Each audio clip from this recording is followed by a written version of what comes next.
The following program is a collection of stooges talking about happenings in the sports world. It is meant to be comedic informative. The opinions expressed on this show do not necessarily reflect the beliefs of their peers, their boss, or ESPN. There may be some cuss words because that's how humans in the real world talk. If you are young, please seek permission before watching any further. Hey! What? Let's go! This show stinks, and the fact that you listen, we are very, very thankful for. McAfee on the line with a gorgeous assist. The all-time leading tackler for the Green Bay Packers. You pink! Damn it! Be a friend, tell a friend something nice could change their life.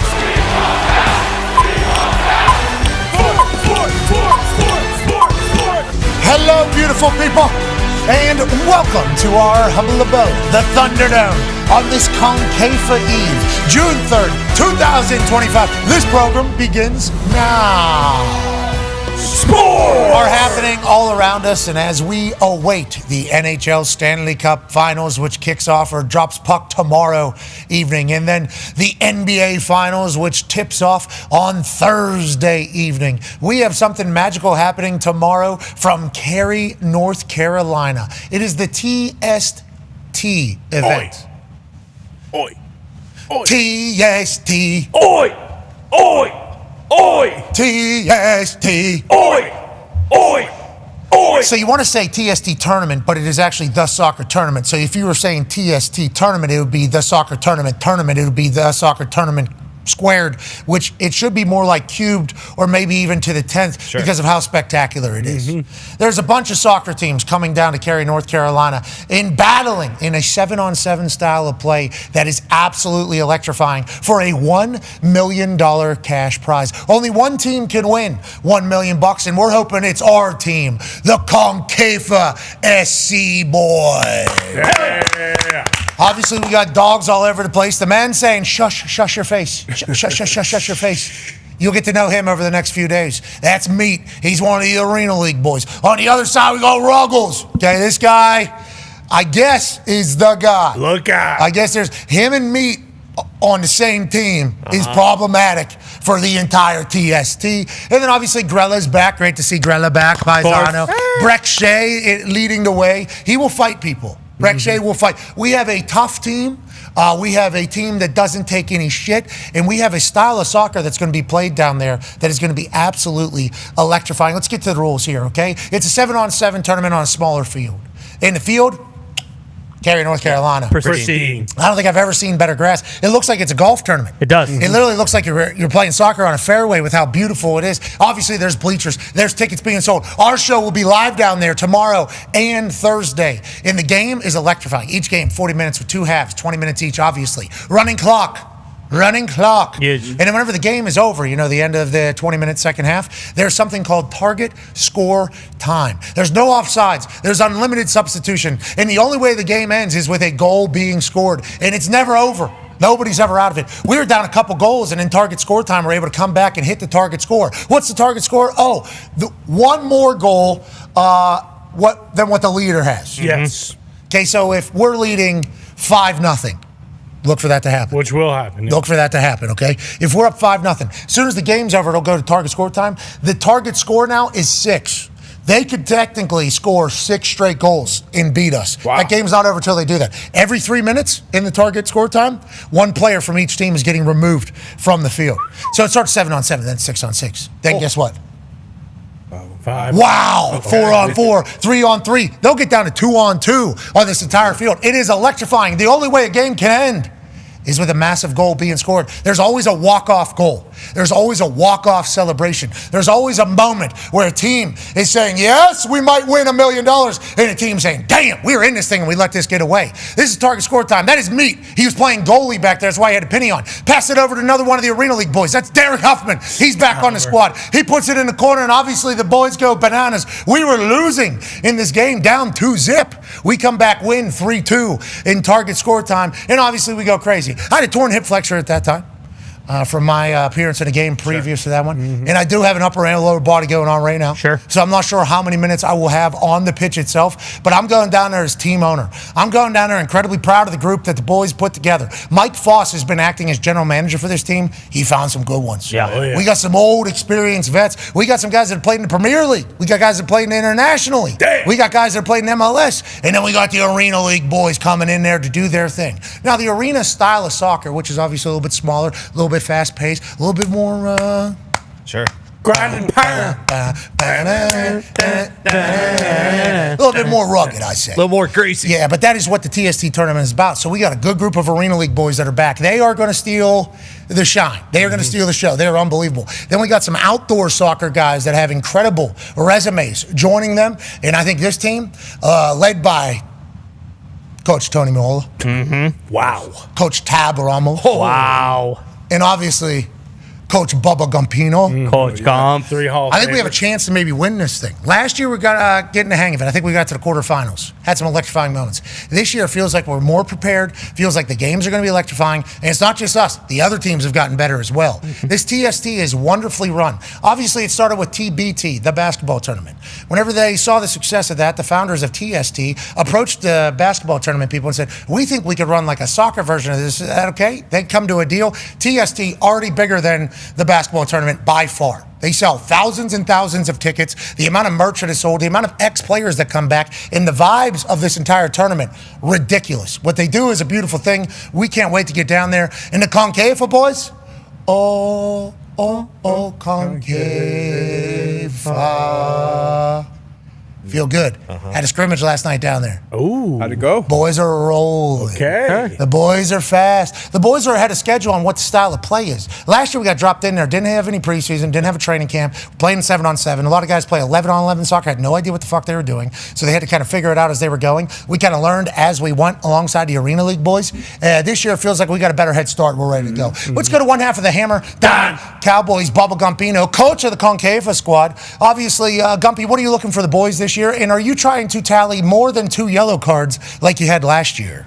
Maybe going for 3, but I love this squad. It is absolutely stacked top to bottom. As we found out last year, as the tournament went on, we kind of ran out of steam, had guys playing full games. This year, we just keep the boys rolling, and everyone's just going to keep doing their thing out there. Okay, we're playing some tough teams. Oh, yeah? We got Bournemouth, coached by Josie out the door. We got Wrexham. I believe they're going to be playing down there. And who else is in our group? Real Atletico. Yeah. Okay, anytime you got the Atletico, Is that the death group? that's when you...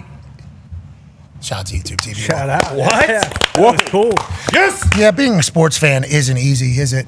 No, not at all. It's not. No. God, we talked about this with the Pacers. We talked about this with... I think we talked about it with the Fever last year whenever we were trying to find... We talked about it with... Pittsburgh Penguins. It is good. Bruins. It is easy, actually. Just pick good teams to root for. Yeah, but that's what Pacers. Okay, that's what I'm talking about. basketball team. And they were tough to find. Yeah, true. You know, it's not easy. YouTube TV gets avid sports fans that feel more at ease. That could be you. Yes. You're a fan of like 4 different teams in each league. Perfect. Let YouTube TV let you feel more at ease, knowing they have access to all your favorite sports and live TV in one app. Love it. Whoa. That's what YouTube TV is. MVP features. How about that? Most valuable platform features. They'll put game highlights, stats, and scores all in one place, making it even easier to be a fan. And also, gambler. Yeah. They didn't say that. That was an ad-lib by me. If they get in trouble for that, that was on me, not on them. But stats, highlights, Yeah. It is important. everything, that is a big part of that whole game. But also, if you're just a fan, you want to learn more about the team that you love, player that you love, YouTube TV says, bang! There it is for you. And obviously, you can choose a multi-view, watch up to 4 games. The The best. Perfect. You know, we talked about this before the show. Innovations in television that have made my life a lot better. First down line. Yep. Huge. Huge. Yes. Major. Gigantic. Yes. I mean, that is one of the biggest things that has ever happened to television that I've been super pumped up about. And then you think about the multi-view with the 4 of them. I assume inevitably it was going to happen. You know, and everybody will probably have this at some point. But shout out to YouTube TV getting that done for us. Sold out. Legitimately. Customizable. Yeah. Building your own is everything. I hate when they force me to watch. So that's how it started. Yeah. Remember, like, here are Boom. your options, Boom. and then now it's developed so much. I assume that's a lot of shit to figure out, Yep. to put in there behind the scenes. And everybody will wind up doing it, I assume, at some point. But congrats to YouTube TV bringing that into our life. All you got to do is scan the QR code to score YouTube TV for $59.99 per month for 2 months right there. Okay, that's cheap, I believe. It's cheaper than cable. I believe that is a deal right there. $59.99 a month for 2 months. Shout out to YouTube TV. We do appreciate the hell out of you. Yeah. I mean, I'm spending every single Sunday all day with you, YouTube TV, and you've made my life easier and better. Shout out to them. And TST is about to be electrifying. Because now we talk a little soccer. Let's talk to the boys a little bit. Let's go to the Talks Table at Boston Connor and at Ty Schmidt. Ty Schmidt, first of all, big baseball conversation yesterday with AJ Hawk. Jack Caglione, this guy out of Florida, he's the one. Yeah, well. He is the one. I saw the reaction. This guy hits like Aaron Judge and Shohei Ohtani. That's what Jet Passon said on this show yesterday when Darius Butler and I were at maybe the most wonderful. Oh, that's a Feel good. I mean, it was a beautiful. It was a beautiful funeral. I don't think I've ever been to a funeral where it was like everybody there was like, yeah, that was how it was supposed to go. Like that is exactly what big man, boss man, Jimmy, J.I., Jim, James, Dad, a lot, boss, everything, all the titles that he had for all the people that were there. It was beautiful. I mean, this choir, I think it was the Eastern Church Choir, I think was the name. I should have looked that up. I apologize for them. Incredible. Black choir, 2 whites. 2 whites. Had a guy on piano. Had a guy in the back. I don't know what he did. I still don't know what he did. I think he was just there for, D-Butt sitting next to me. He goes, DEI hire, top row. I saw him. Probably a good pipe. Yeah, bringing the bass. He was doing something. Whatever he did, he did his part. He was part of whatever. That whole group, they need to know, they brought it. I don't even stand. We're talking standing ovations in a funeral for the choir. And then all the daughters spoke, and I thought they did a wonderful job, by the way. Yep. That is incredibly difficult. Obviously, that many people, let alone everything that's been going on. And also now, the amount of pressure and expectation that are on them to lead the Indianapolis Colts going next. And I think with everything I heard from them, I think they are prepared to be great NFL owners. Obviously, they've been in it their entire lives. And listening to them speak and the way they handled it yesterday was, everybody that spoke, I feel like, had a different angle, which I don't know if they all got on the same page and did that or not. Different story, different perspective. There was even a conversation about everything he's given back to, obviously, the recovery community, which I don't think any of us in there knew. No. Like, hey, Jim built like the nicest in like the country. Did you know?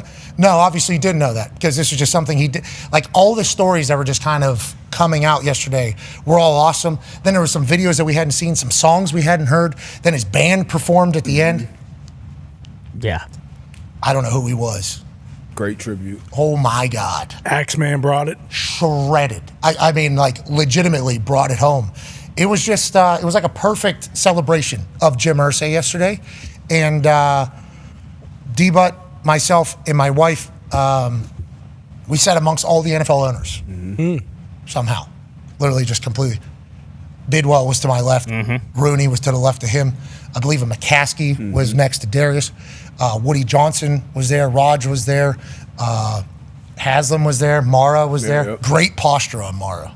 Perfect. This guy, he was right in front of us. The entire time. Didn't even think about slouching, which easy to slouch in those church pews, especially without perfect posture the entire time. I think it was a beautiful celebration of Jim. Yeah. Legitimately, so many good stories. Big man was definitely happy looking down. Like you mentioned, celebration. Celebrating his life, celebrating the the legacy that he left behind. Hearing his daughters, we have kids, and at some point, hopefully, your kids are there to say those words and speak about you in that tone. And we know him as a boss. A lot of people know him as a boss or whatever he was in the community. But to see his daughters, his grandkids there, it was an amazing service, and I'm sure he was happy looking down for sure. We cried, laughed, sang, clapped, and honored him. I mean, I think it was like it was perfectly done. I don't even know if that is something you judge, is how funerals are done, but that was, I think, perfectly handled. And the card that they gave out with his quote of, "We are not human beings having a spiritual experience. We are spiritual beings having a human experience," was just like such a perfect, every quote they read was about being different.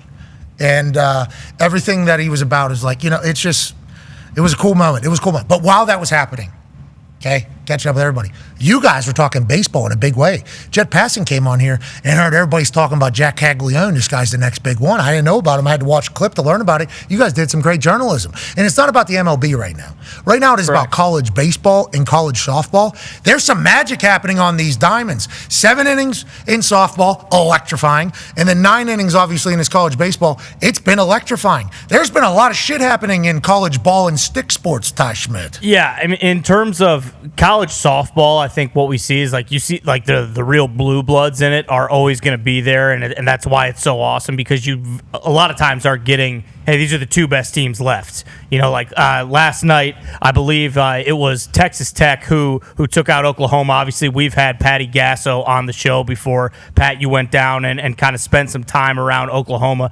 They're the top of the 7th, down 2 strikes, 2 outs, last inning, last at bat. 2-run shot from Oklahoma. Exactly. So, I mean, like, Oklahoma, again, they're one of those teams, you give them a second life. Like, more often than not, they're going to win. Texas Tech, we talked about it a couple days ago with D-Butt. Yep. They made kind of waves. They went out and spent $1 million on one of the best college softball players.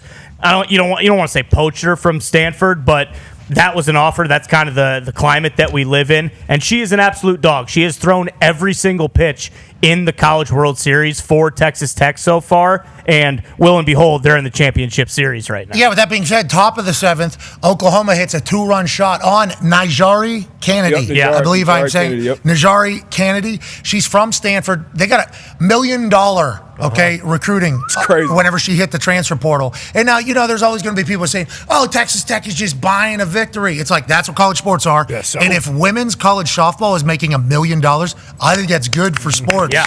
That's not bad for sports, and she's lived up to it. She was the college player of the year last year. Obviously, she was highly sought after. I think there was a story about Alabama recruiting her, and maybe Coach Saban saying, how can I help? I think there was some other schools that were like trying to put everything together to get her to go there. She ends up at Texas Tech, and now they're in the final, because after the top of the 7th, Texas Tech sack fly, bottom of the 7th. This is all happening in the final inning. Boom, wins the game, walk-off. Texas Tech heads to the finals. Congratulations to women's softball. Yeah, for sure. People are making $1 million, and it's electrifying. Yet again, every year it feels like we watch this, and we go, damn, UCLA will do something. Oklahoma will do something. Now it's Texas Tech. OU's defending champ. We're on 4-peat? Yeah, four in a row. Now Texas Tech, obviously going to get Kennedy, but now this is their first, success ever on this level. They never had a World Series win, period, and now to be in the title game is unbelievable. I was at that Oklahoma softball facility. We're talking full stadium, full facility. Gasso statue. Gasso deserves more than one state. Yes, she did have that last year debut or whatever while she's still coaching. It's like $1 million from Texas Tech. There's hundreds of thousands going to a lot of different players all over the place. It's like this women's softball, and I think I started paying attention to it a little bit more because Shane Leckler, the retired punter, GOAT in my eyes, his daughter, I guess, is a very good softball player. So every time I would call him to ask him to do something, he'd be at another softball tournament.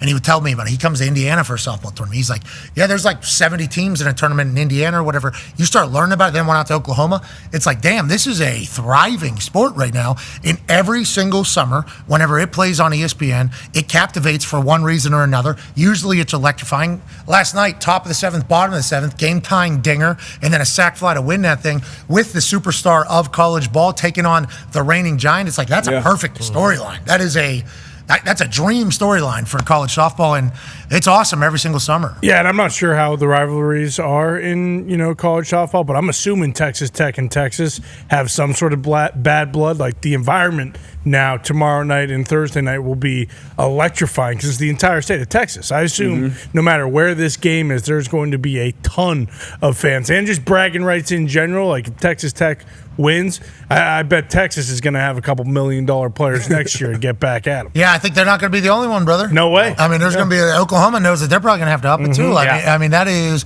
I think the girls that were pitching to me were transfers in to Oklahoma, like this past offseason after they won another national championship because they're hitting the transfer portal as well. It's a great sport. It's fast. Yeah. Oh, yeah. It's so fast. Is that normal for the aces to pitch every game? Yeah. Okay. Yeah, that's why. I mean, this is one of the few sports, people bitch about, like certain college football rosters spending a bunch of money. Like softball, if you get a pitcher like, Kennedy, like you could completely change the entire season. Because it's a natural motion, they say. Right. So it's just like a rotational thing as opposed to it doesn't. Stress from the elbow. Yeah, it's definitely tiring. I assume you do wear out your arm. For sure. But they're saying it's a much more natural motion as opposed to what a overhand throw You're not is. snapping anything off and like putting a lot of stress on your elbow and stuff. Like I'm sure like their biceps and shoulders can get pretty sore. I mean, she threw 130 pitches the other night. It says she's thrown 300 pitches in 3 games. Like that's a lot on the human body and on the arm. But yeah, it's not like throwing a baseball 100. Bro, how about when tonight? It's intimidating. Oh It yeah, is absolutely intimidating when they fall. And it's like it. I was standing there. You've seen the fast. I was standing there in the batter's box, and it's just like, wow, it's so fast here. It is It's rising. Too, right? both the of those riser. homers. Yeah, the riser. That's why Jenny Finch was so popular, because she threw literally every pitch for Team USA in Arizona or whatever. Like that's how, like, because they are literally, their face is there every single pitch of every game. Yeah, the riser's a problem. The riser looks like a beach ball coming in. It's like, oh wow, that one looks much nicer, and then it ends up in your face. yeah. Yeah. And then I was like, how do you? I mean, the last 2 nights, those 2 home runs, as soon as it's off the bat, they are shots. Gone. Yeah, because they are throwing it so hard. Okay, let's go to baseball. College baseball has a lot going on. Upsets galore. The SEC. Yeah. Uh-oh. Yeah. Hey, Greg Sankey. Hey, Sankey. What's going on down there at the SEC? They need more teams. It's going to get loud. It's going to get loud down there. Yeah, that's a good question. You look at, 13 teams made it to the tournament, and as you can see, there are 4 teams in the SEC left. Most of these teams, too, in the SEC they're hosting these regional sites, so they're playing tournament games on their home field in front of their home crowds. And I'd be curious to ask Greg Sankey, because I feel like baseball is one of the sports that they really don't have to put too much time and energy into, because the SEC just dominates. Like you look at the MLB draft every year, most of those like really top end talent, they're coming from SEC schools because they can play year round. But that's the thing about college baseball, and with these metal bats and just like the game in general, like you're seeing a lot of these teams even don't have winning records, but they're going. Even last night, LSU, they got taken to the absolute brink. They were losing almost the entire game. Now they have some of that top-end talent who eventually... They got West Virginia right now, so good luck. Yeah, Well, exactly. Are you guys Good? You guys still field the team? Yeah, we had 5 guys that don't play. They want to leave. Get it. Get out. Oh, those are Makes sense. they're riding the pine and they just said I'm out. I know it wasn't old buddy that did the thing the other night that got us the big Bingo. win. I know it wasn't him. They probably Guzman? Wasn't Guzman, brother. It wasn't. I know it Armani? wasn't Guzman. Yeah, I don't think it was Big him. bat. Don't you worry about our team. Where's Connecticut? You guys play baseball? Do you even know what a bat is? We do. I think we won the Big East this year. Oh, Actually, okay. but, Yeah, you know, doubt it. you guys enjoy it. But we'll see, because there's still now we have the super regionals, and from the super regionals, that's who we're going to find out who's going to Omaha. And it's one of those things. There's still a lot of blue bloods, still a lot of good teams up there, but it is crazy that because usually when we get to the College World Series, there are 4 to 5 teams every single year from the SEC, and then you still have the UCLAs of the world, kind of like the perennial powerhouses, North Carolina, Duke, teams like that who are good every single year, but if you went into this season and you asked every person who really follows college baseball, like big time pundits, they would tell you we could have never foreseen that 9 teams from the SEC would be eliminated in the first round of the NCAA tournament. It's crazy. It's fun to watch. We appreciate them doing that. And shout out to the SEC baseball atmosphere. Feels like anytime I watch one of those, it is electrifying. Turns up a little bit whenever you get to the super duper regional and head over to super duper Omaha. That's right. You got Jello That's a big shots. deal. Irish UConn trash lost in the Big East championship. Oh, no. There's 3 teams in that entire conference. You guys came in second. It's all right. We got a banner this year Who'd you lose to? as a program, as an entire You program. guys lost to Creighton. Creighton's good. They got Good squad. They are good. good. Omaha. Times. Omaha, that's where the College World Series is. So Beautiful town. We're supposed to go, Ty. I think you said you would go. Joining us now, ladies and would. gentlemen, not from college. Yeah? yeah, I love the College World Series. It is. What's that place where you're buying all the shots for everybody? Yeah, the bar. I don't know. Jello shot bar. I don't know the name of it, but yeah, they buy the Jello shots. But we'll see, because that's usually an SEC thing, and we might not get any SEC teams who make the tournament. I think Tennessee has broken the record in the past, I believe. I know, but they still got to win their super regionals. That to get skiing there. year, LSU bought more Wore Jello That's a shots good gimmick out of that bar. Yeah. Oh, yeah. Hey, who's gonna buy the most shots? $5 a piece. Yeah, you won't buy 2,000 of them. Yeah. You won't. And They one of did. Those small schools that show up, all that bar has to say is like, well, you guys aren't SEC schools, so we know you're not going to touch the record. Please don't worry. Don't worry. Coastal Carolina, Murray State, there's no way. West Virginia, there's no way you people from Morgantown can drink as much as the people from Tennessee. So why don't you just? I think that's get a what they couple. did to the Tennessee people. Yeah. I do believe, because I remember, because I think Peyton was down there, I think Morgan was down there, Yeah. I think Clay Travis was down there, I think there was a bunch of people down there over there, and it was like, we got the record of the amount of shots. I'm like, good for the bar, dude. That's a good setup. You won't buy 10,000 of these. Wash me. 38,000 is what they bought last year, Tennessee. Unbelievable. What a weekend. Yeah, unbelievable. Good for the bar. Who I bet second was 20 grand. 32,000 Texas A&M. Jeez. What's the name of the bar? Rocco's. There it is. Rocco's. We can't wait to stop by Rocco's. $5 a shot. Yeah, make enough business for the whole year in one weekend. Yeah, so when West Virginia gets there, knows we're going for 39,000 of those things. Mm-hmm. Okay, not just me. We're going to need some friends, but we will certainly go for it. Joining us now, ladies and gentlemen, is a man who played 13 years in the NBA. He's co-host of the Knuckleheads podcast, friend of the program, and he had the Knicks, I think. Of course. Yeah, he Believe he did. Who did? Oh, he's a basketball guy talking on TV. Definitely had the Knicks. And he has the Thunder winning the title. Oh, yeah, like everybody does. Ladies and gentlemen, Quentin Richardson. Yeah, What's going on, bud? What's up, fellas? What's up, fellas? Nice shirt there. I see you. A nice little T-shirt. I see you. Yeah, see, WWEshop.com, immortalized forever on cotton. This moment. It was a game tire. He thought it was a game The guy that got did you see the guy that got that tattoo on him? Some Pacers fans got that tattoo. It was pretty sick, too. Yeah, I saw it on the outside of a guy's calf. Feels like that's regrettable, but hey, nowadays, who cares? Who cares? Let it eat out there. This shirt is available at WWEshop.com. Tyrese Halliburton, obviously, second place for the Eastern Conference Finals Larry Bird MVP trophy. That's right. Behind Pascal Siakam. Doesn't matter. Okay, doesn't matter. We're on to the finals. What do you think it was about that Pacers team that solidified an Eastern Conference Finals championship? And when did you know? When did you know that the Pacers were going to run the Knicks out of the gym? And I'm not saying the Knicks are a bad team. They made it to the Eastern Conference Finals. I got nothing but respect for the way they played. But when did you start to feel like, oh, this is the Pacers series in this entire thing? Well, I mean, obviously after that game one, when they stole that away from him like that, that was the soul snatcher. So I felt like that was the, right there. That was when I really said, they could really go get this thing. But I mean, as far as the other day, the last game, that first quarter, I can remember in the first or second quarter just watching the game and looking at the pace. And at one point, Stan Van Gundy said it.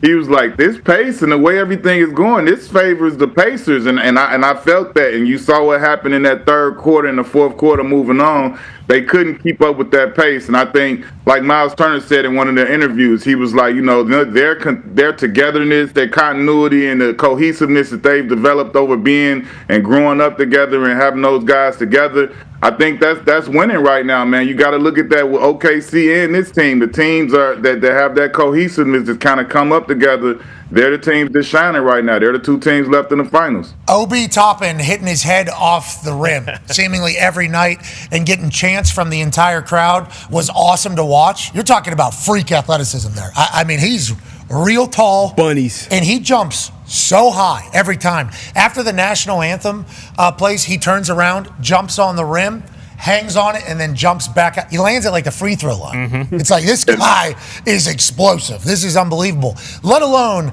everybody. Nembhard, Thomas Bryant goes bananas. Obviously, Neesmith hit 5 of 6 threes down the stretch whenever they needed him to. TJ McConnell come in and bop some wood, won't he? Hey, he'll get in there and bop some wood. Yes, he will. He certainly will. And then Carlisle.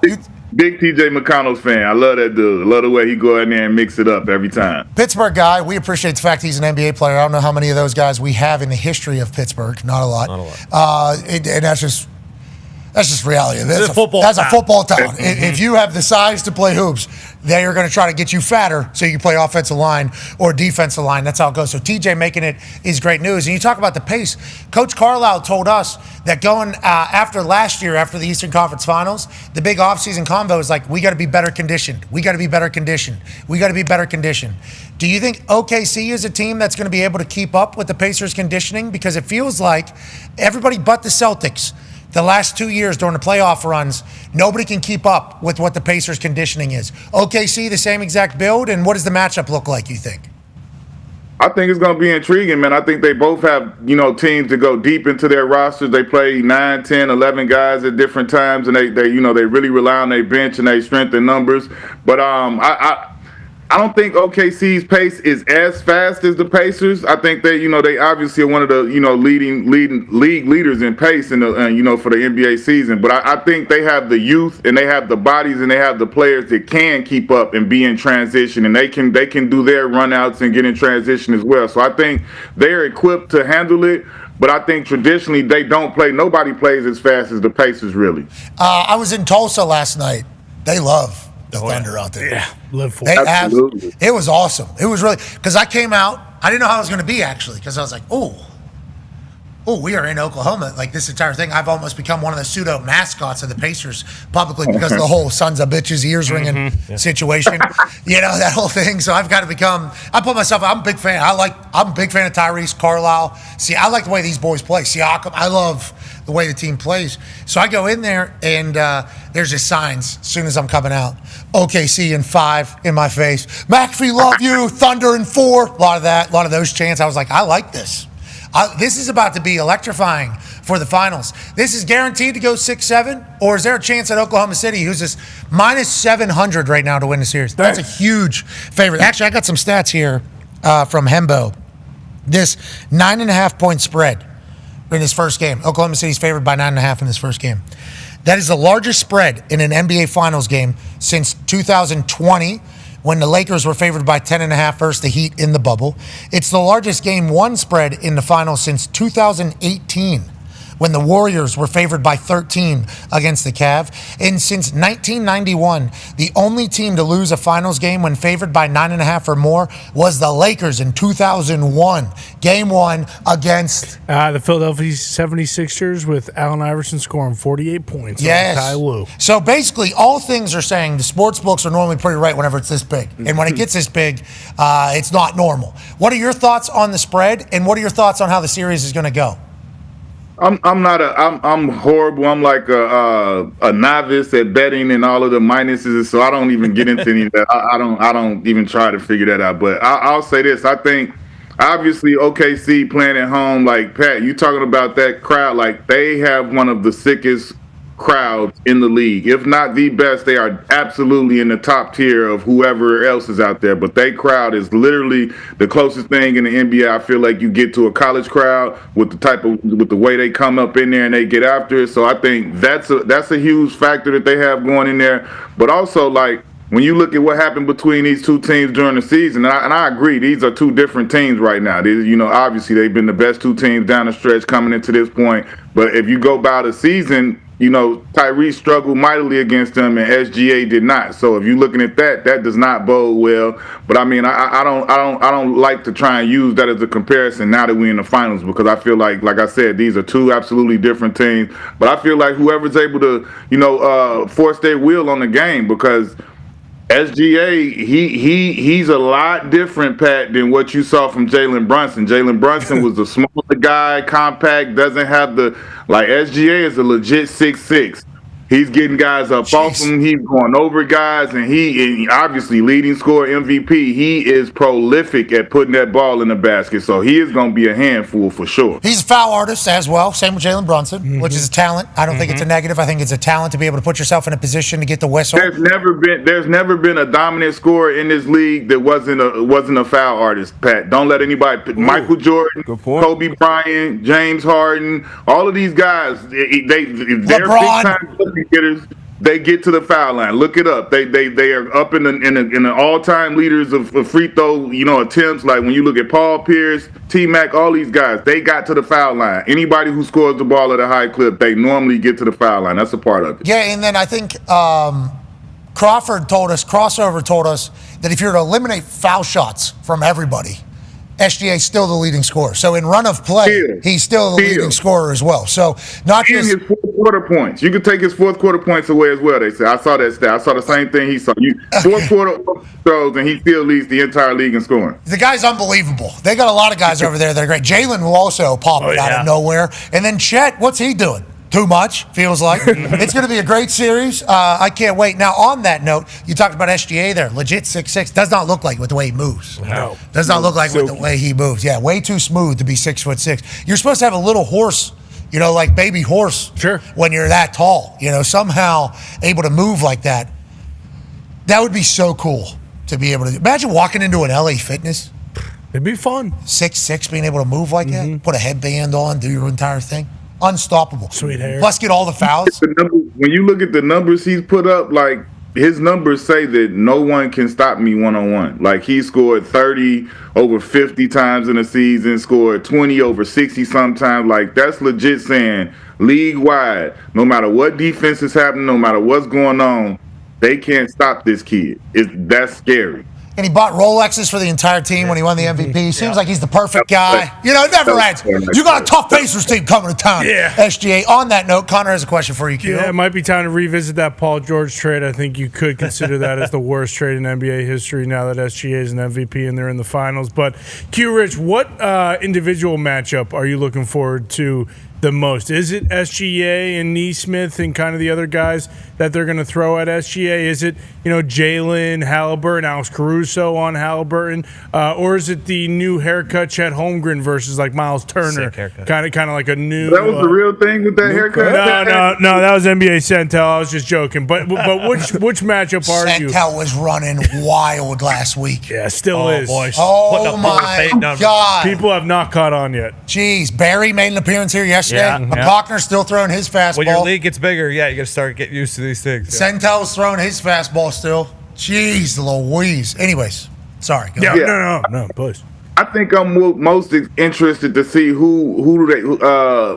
I believe they would probably put Lou Dort on. I think he'll see Pascal and Tyrese. So I'm interested to see who. This dude, Lou Dort, is a unit. Do you hear me? He is a unit, and he is a problem out there. Like you gotta watch. Listen. I'm telling you, Pat. Like you got. He Dorcher can go 1 through 4 with anybody, and some 5. So I'm interested to see how they deploy him and who he has to guard, because it's going to be a long series for whoever he's on. So I'm interested to see that. I think Tyrese has to be somewhat like of one of the better players for the team for you guys to have a chance. He can't have the subpar games here there. He has to be like the star Tyrese this whole series for you guys to even have a chance, because they are so elite at guard play that if he doesn't play well, I don't see how you guys could do anything. All right, well, good luck to Tyrese. I think he'll rise to the occasion. Good luck to the Pacers. And I can't wait to watch this OKC team do their thing. Legit. And shout out his Pops, man. Pops got a hero's welcome after the game, man. I was watching him come down. I know that had to feel good for him, man. Out of the arena, then when he get brought back, they bring him down to the court. That was dope to see, man. Shout out Tyrese Pops. Yeah, shout out John Halliburton Pops, free Pops, though it's backwards. He's not in jail. Let's not get crazy here. He was sitting at home. That's what Tyrese said. Very nice home. The game 3, whenever he was up in the suite, he had this neon blue hoodie on. Mm-hmm. Like, I was like, I wonder where Pops is. And then literally just sticks out. Like, he is right there. And he stood the entire game, obviously, just like he was courtside. And then whenever they win and he's allowed to go down and celebrate, man, what a moment. Did you get to see him? I saw him in the back. Yeah. He gave me a hilarious speech. He said, I'm not going to say what he said. No. Come on! Is he allowed to go courtside for the finals? I think, because they said indefinitely. They never gave like an actual time frame. And his boy is playing in the NBA Finals. Come on. I mean, this feels like got to let him back in there. But also, they don't want people to think like, hey, we're okay with like people getting on. Like, because I think that's a big deal in the NBA world because of how close fans are.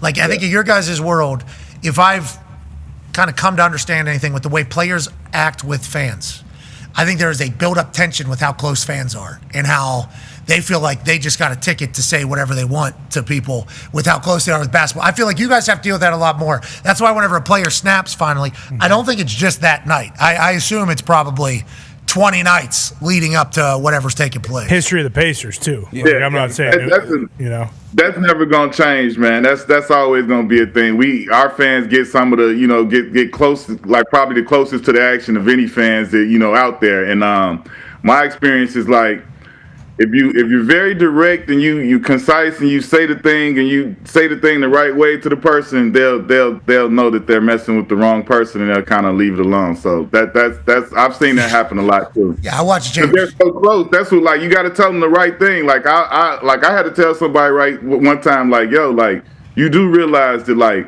you are right there. Like, I understand there's rules and there's things, it's invisible lines, but, like, I can reach out and touch you. I'm very much bigger than you, and it will be very easy to harm you. Like, bro, just, very easy to harm you. Just sitting there with your girl, you don't want to be embarrassed right now. Like, just like, we are very large human beings that are 5 feet from you. Like, don't do it. Don't do it. Like, it's a couple guys over here that will take that fine. I'm just telling you, like, don't do it. Very easy to harm you. I'm looking at you right now. You ain't got it. Yeah. Okay, I hear what you're saying. Hey, you ain't got. We got a lot of guys. I was on their bench. I mean, I was on the Pacers bench with where we sat. I was in there. I heard what they were saying. So much so that I actually heard James Johnson talk to a New York Knicks fan that was front row, probably 6 feet behind us, and what he was saying. And I mean, he verbally decapitated this man. James Johnson did. I mean, it was a problem. But with how that went, I just thought to myself, damn, they are in here. Like, I could see that getting Oklahoma City's fans, from what I've been told, it's just like college atmosphere. Yeah, like they're in it. Not as many stars. Yeah, it's just it's an interesting, I'm excited to watch it. But yeah, the back and forth between players and fans in the NBA, I think that's the most personal. Because I'm getting rebounds. Yeah. I'm getting the ball. I'm handing it to an NBA player. Here you go. You got this right here. Imagine, oh, nope, bitch. Hey, listen, They fall on you. In Detroit, the visitor seats in Detroit, it's literally like the size of a space. Like, think about the seats on the bench, right? It's literally like a space where they took a seat out, and then it's fans right there. Yeah. They're like on the bench almost. It's like, I don't know if they've changed it yet, but like, that's the way it used to be. And that used to cause a lot of issues with the chirping back and forth, because it's like they just being fans, but like, you too close to be that animated as a fan. Like, just even if you're not saying anything to me, I'm going to be annoyed that you're this close to me cheering for the thing. And I can hear everything that's being said. I can hear everything that's being said whenever I'm down there. It's like, so you got to act like you're on. The guys don't, though. I'm happy they don't. I'm happy they're able to get into a zone where they don't even think about people being 2 feet away from them while they're bitching or complaining or talking shit. Because you could potentially feel guarded because, like, I have no idea who this person is that has a camera on me 2 feet away from me. It's an interesting sport, man. I'm very fascinated by the NBA. Obviously making a lot of money. Those courtside tickets. Yeah. Those things are pricey. Access costs now, but they get right up in the action. Like you said, they right there. Yeah, I was in it. It was a lot of money we paid, but I mean, we were definitely on the Pacers. It's a viral clip of, like, I think late great Kobe Bryant. I think it was Kobe and Chris Rock. Chris Rock was like probably like this just talking. Kobe's just locked in. He wasn't talking shit. He was probably trying to say some funny shit and just locked in. So yeah, being that close to the action is nuts. And he was saying a lot. It was like him and David Spade. Yeah. And David Spade's like pissing his pants laughing at what Chris Rock is saying. And he's going. And Kobe is not even flinching. Yeah. He didn't even flinch. There it is. There it is. Did we miss it? No. It'll zoom out. Oh, what? They're going to show Kobe. Kobe is not even.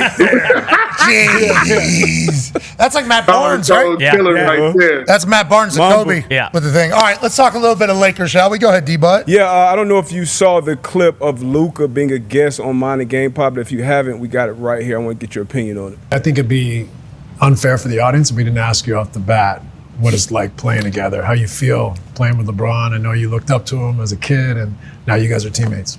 I mean, it's great. You see, I've never played with a guy like this. And, just being traded to here, to LA, it was different. But just to play with guys like him, like, it's unbelievable. Like, I can learn so many stuff, First of all, off the court, all the things he does just to be ready for the game. And obviously on the court, everybody knows what kind of player he is. What, give me an example of a couple things you've seen, like being around him every day where you're like, he does that? Like, what's he doing over there? Like, is there anything that stands out initially where you're like, wow? Well, first of all, he shows up like 10 hours before the game. So, that was really the main, I was, what? I came into the arena. For he was 22 years? He was already done working out. I was like, what? Yeah. I just got to the arena. He was already done working out, bud, is what Lucas said. Yeah, that's crazy. So, like, did you have an experience like that? I guess seeing it from an OG, seeing how they work, something that changed it? Because everybody comes to the league with that elite talent. But what is, like, the difference, or what type of impact do you think this will have on Luka going forward? I think it'll be very positive, man, to be able to see, get a look behind the curtain to see what somebody like LeBron, who's been doing it for 22 years, who's known for being in the best shape and keeping his body right and being one of the most best conditioned guys ever to play, and that being something that that Luka, that they have highlighted that Luka needs to work on. I think it should be great for him, being able to watch him and learn from him and see what he's doing. For me, when I came in, that person was it was Ray Allen. When I came in, I saw, I got to the gym one day. This was when we were playing, and you get to the arena, and it's like, who out there already? Like, they out there with the the little slam team, the people that's doing the flips off the trampolines. He didn't move. Getting the cheerleaders out the way. He was there that early, and I was like, I saw that. I was like, damn, like Ray Allen, like going crazy with it. He here. Like he getting here before the home team, and this was when he was on the road. He was coming to LA as a visitor, and I'm like, yo, like he already here. So like then once I saw that, like I changed my routine. Like, all right, cool, I'm gonna get here before everybody so I could get all of my shots in. Nobody else is out there getting work in. You could get through your routine and get your stuff down and get your feel in, and then you could go back and chill. You could get in, a hot tub, cold tub, ice, whatever you want to do, get your mind right, but you don't got to worry about going out there while the other team is out there. This team, you can do whatever you need to do if you get there early enough. So that's what I took from that. Is there a chance that Luka had no idea that you were allowed to do that? Is that real or no? Like he said, he's never seen that before. Is there a chance that Luka saw it for the first time and was like, what? Because I think Jay Will told a story on here about playing against the Lakers. It was the Bulls versus the Lakers. And Kobe was whatever. I forget what time it was in the morning at the thing. And Jay was like, geez, I had no idea you were even. So then Jay Will tried to come earlier. Well, Kobe just set him up. Kobe came earlier the next day or whatever the case is. It feels like you hear some of these legendary tales from the basketball world. But is there a chance that Luka didn't fully understand that was like allowed? Like, how does that go about being? I don't think at this point, because at this point, everybody has their own facility. You can go into facilities 24 hours, get shots late at night, do different things. So I don't think at this point, but I mean, I don't know. Maybe he didn't, but I could see for real Jay Will back in the early 2000s. It was different then. Like Kobe probably had keys that nobody else had, flexes that nobody, like back then, everybody didn't have their own facility and it was different things. Now, in this day and age, literally everybody has their own facility and different things to facilitate. Literally, you can go in the gym 24 hours a day now. That's a big difference from when I first came to the league in 2000. Everybody, like, literally, our practice facility with the LA Clippers, Pat, Southwest Los Angeles Junior College in South Central LA. Do you understand me? We did not even get to take showers after the practice. We had to put towels on our chairs and on the seats of our car and ride home for wherever you got to go and get your shower there. It was like I'm telling you, it was wild. I don't want to judge too much. I don't want to judge too much, but I've been in that area. I don't think you're even allowed to wear Clippers colors outside there, right? Oh no, it's very, you listen, you had to know what was going on. You had to understand what was going on out there. Like you pulling out, and it's like sometimes we would be getting out of practice, the school is getting out, and it's like they like, yo, ooh, they on the car like Aston Martin, like who's that? And it's like you can't you gotta be kind of cool because we come in here every day. You can't be in here being no asshole and tripping because then it might be a problem. So it's like we were really in the hood with it, like. That was a different time, literally. Yeah, now Ballmer built up the Intuit Dome and everything is going on there. In most toilets at any arena in the entire NBA. We appreciate the hell out of you, Q Rich. You're the man. Yes, sir. Anytime, fellas. Ladies and gentlemen, Quentin Richardson. Yeah, Q Rich. Showing up South Central LA, shoot around at a high school gym. I guess not shoot around. I guess it's practice. Yeah. Down to Sterling football. Hey, not the best owner. I mean, all those people getting out at once too. Oh, like that's a nightmare. Jumping on Aston Martin. The thought of just an Aston Martin rolling through your high school. What the? Who is? I did hear Donald Sterling was going to all those practices. Sure. Oh yeah. He had a place right there. Let's pivot away from the NBA and let's go to some magical stories that are happening in the golf world. Ladies and gentlemen, joining us from ESPN, he has the best Southern accent you've heard since McGee. Yep. Ladies and gentlemen, Marty Smith. Yeah, Marty. Never settle. How you doing? What do you say, boys? How y'all doing? I hope my signal holds up. I'm out here in the country. I driving back to Charlotte from Dirty Myrtle. Took my son down there. He's working the Carolina Country Music Festival this weekend. Slinging beers, moving around heavy stuff, doing all the grunt work, and to be 19 years old with all them pretty girls for 4 straight days, that boy's living right. Yeah, down at Myrtle Beach, too. I mean, that is I don't want to say that is a white trash paradise, but I will say, as somebody that would be potentially considered from a white trash place, heading down to Myrtle Beach is always a great time. I'm jealous. I have never had a bad time in Myrtle Beach, ever. I don't think ever. So good luck to your boy down there at the concert. Let's talk a little bit of golf. I see you holding a golf ball. You might have just got off the course down there in Myrtle Beach. A lot of great golf courses down there. U.S. Open. What was that, Augusta? Oh, you bought that. Let me try to figure out how to do this the right way. There we go. Oh, wow. That's a $700 ball right there. That's unbelievable. Don't lose it. Don't put it Can't hide money, Patty. You can try, but you can't do it. You live it every day, big boy. Don't put that ball in the woods. Okay, somebody will come scoop that up and act like they're you. Let's talk about the U.S. Open, though. Yesterday, I believe there was 9 qualifiers. I believe there's 12 in total because there's one in Asia, there's one in Europe. Obviously, there's one in Ontario that was held yesterday. 9 different qualifiers. Obviously, the big story was coming out of Columbus, Ohio, where Homa, Fowler, Young were all battling for a 6th-place finish to get into the U.S. Open. That came down to a missed 3-foot putt, actually, and those boys are missing the U.S. Open. This is a great time of year, and how do these guys get into these tournaments? You just got to show up? Is that what happens, Marty? How do I get into this U.S. qualifier that happened yesterday all around the country? Well, you gotta qualify, and U.S. Open's 156 players. Of course, it's at Oakmont here next week, a place I'm sure you're very fond of. Incredibly hard golf course, maybe the hardest in the world, depending on who you ask. And you have to be so precise there. And I'll tell you, if Scotty Scheffler, fellas, is not if he is not such an overwhelming favorite, like we're talking Tiger Woods at his highest powers type of favorite, then they're not doing it right.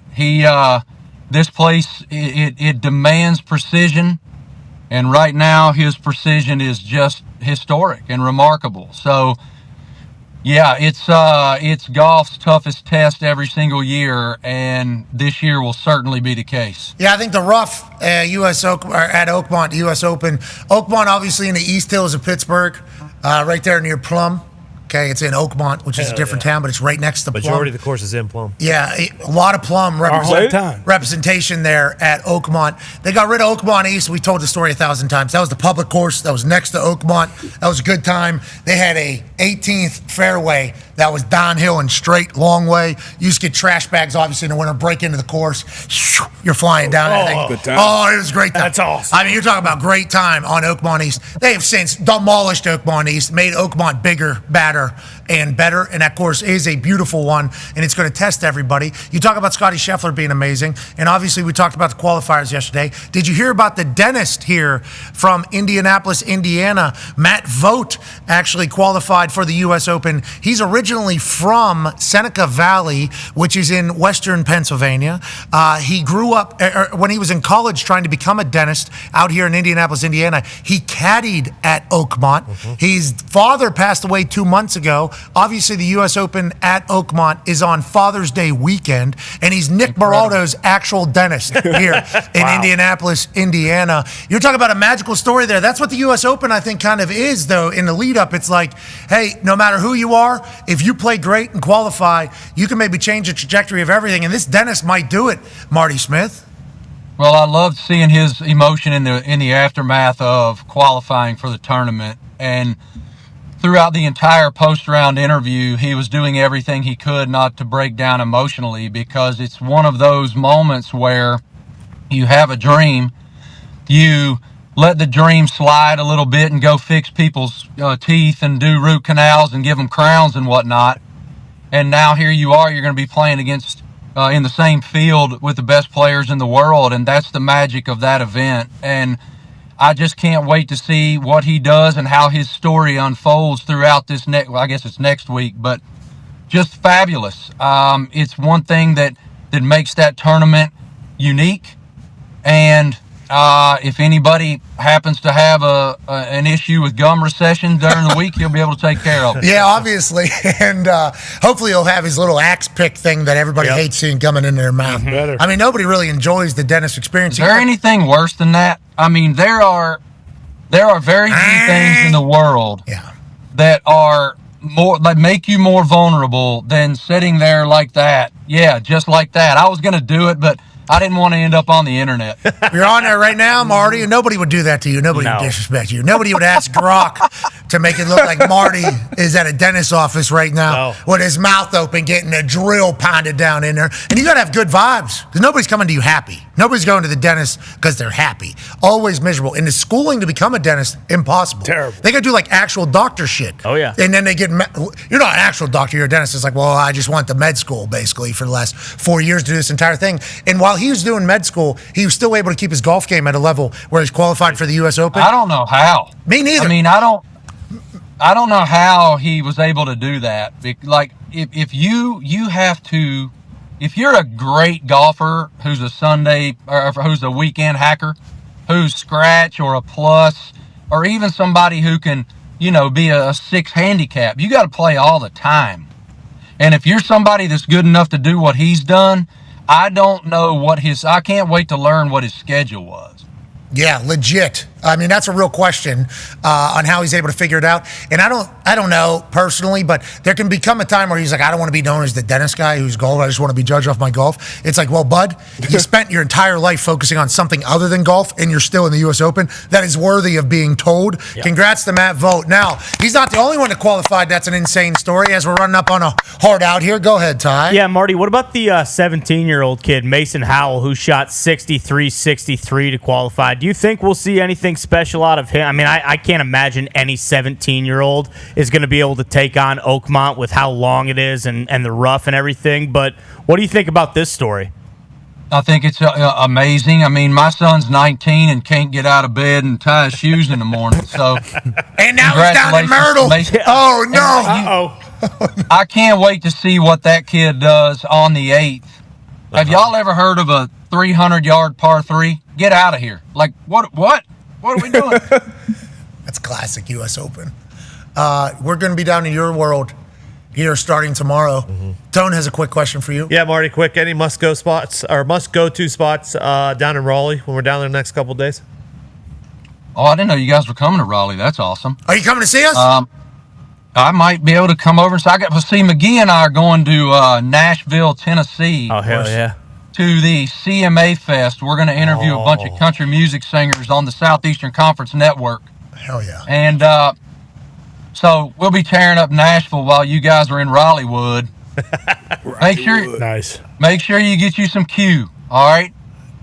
Get you some North Carolina barbecue. Okay. Because Vinegar Q is the best Q. Don't let anybody steer you different. I respect Texas. I respect Kansas City. All of y'all are great. But we make it the best down here. All right, we will definitely try that. Here's you at the dentist, by the way. Shout out to Grok, taking care of your teeth. No open mouth. You're the greatest, Marty. You're the man. Guys, I know we got a hard out. I just passed a 1987 IROC Z with T-tops and white letter BFGs on it. Oh, hell yeah! Were they smoking cigs?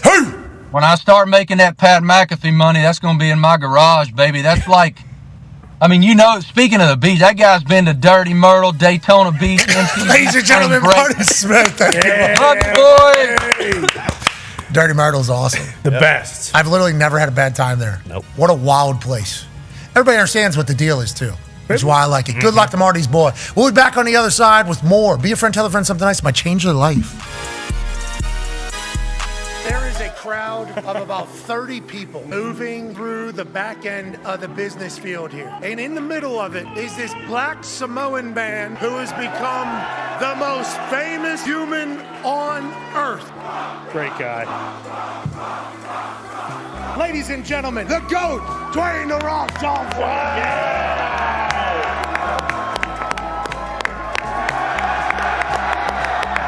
There's thousands and thousands of people skipping class to come see your big ass. Listen, there is thousands and thousands of you skipping class. It doesn't matter if they go to class. Moana is one of the best animated films of all time. Okay?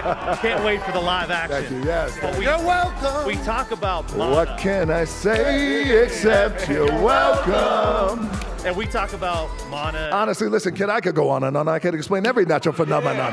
The tide, the grass, the ground. Oh, that was Maui just messing around. I couldn't let it buried its guts. Sprouted a tree, now you got coconuts. What's the lesson? What is a takeaway? Don't mess with Maui when he's on a breakaway. And the temperature here on my skin is a map of the victories I win. Look where I've been to make everything happen. Look at the me, Maui just tickety-tapping. That's it.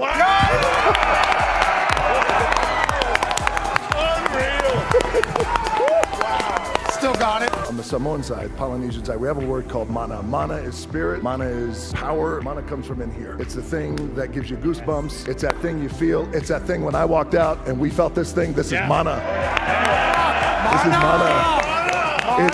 It's very, very, very real, and you could feel it. Mwah. Little things like I don't get driven anywhere. I don't want to get driven anywhere. I don't like chauffeurs. Keeps me in my way just a little grounded. Like I could drive myself everywhere and not telling some guy, hey, take me here, take me there. That is something I'm going to start saying, like, yeah. Because when they open your door, you feel so bad. I can open my own door, dude. They're trying to be courteous. It's their job. But also, the day I stop opening my own door is the day I become a big old bitch. Here we go. That's a big cup.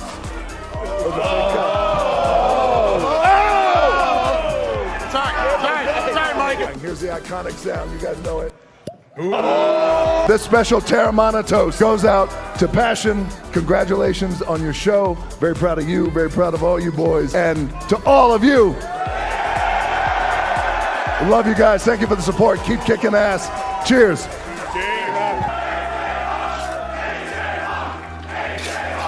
In my world, when I sit down and we're talking about movies and all this other shit, it's never this. It's never this, back with the boys, and you. So I appreciate it, and this one's to you. Thank you, boys. To you, pal. Cheers. Thank you. All right, we're going to take a 5-minute break here. Oh, hold on, one more. If you smell what the Rock is cooking. The following program is a collection of stooges talking about happenings in the sports world. It is meant to be comedic informative. The opinions expressed on this show do not necessarily reflect the beliefs of their peers, their boss, or ESPN.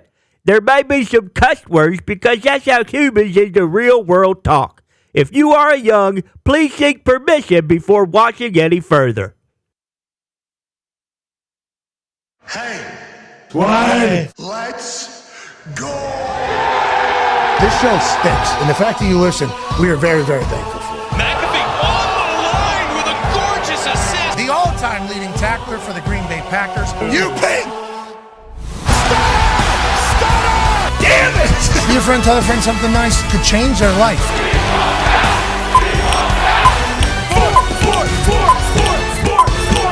Hello, beautiful people. And welcome back to our humble abode, the Pacer Dome.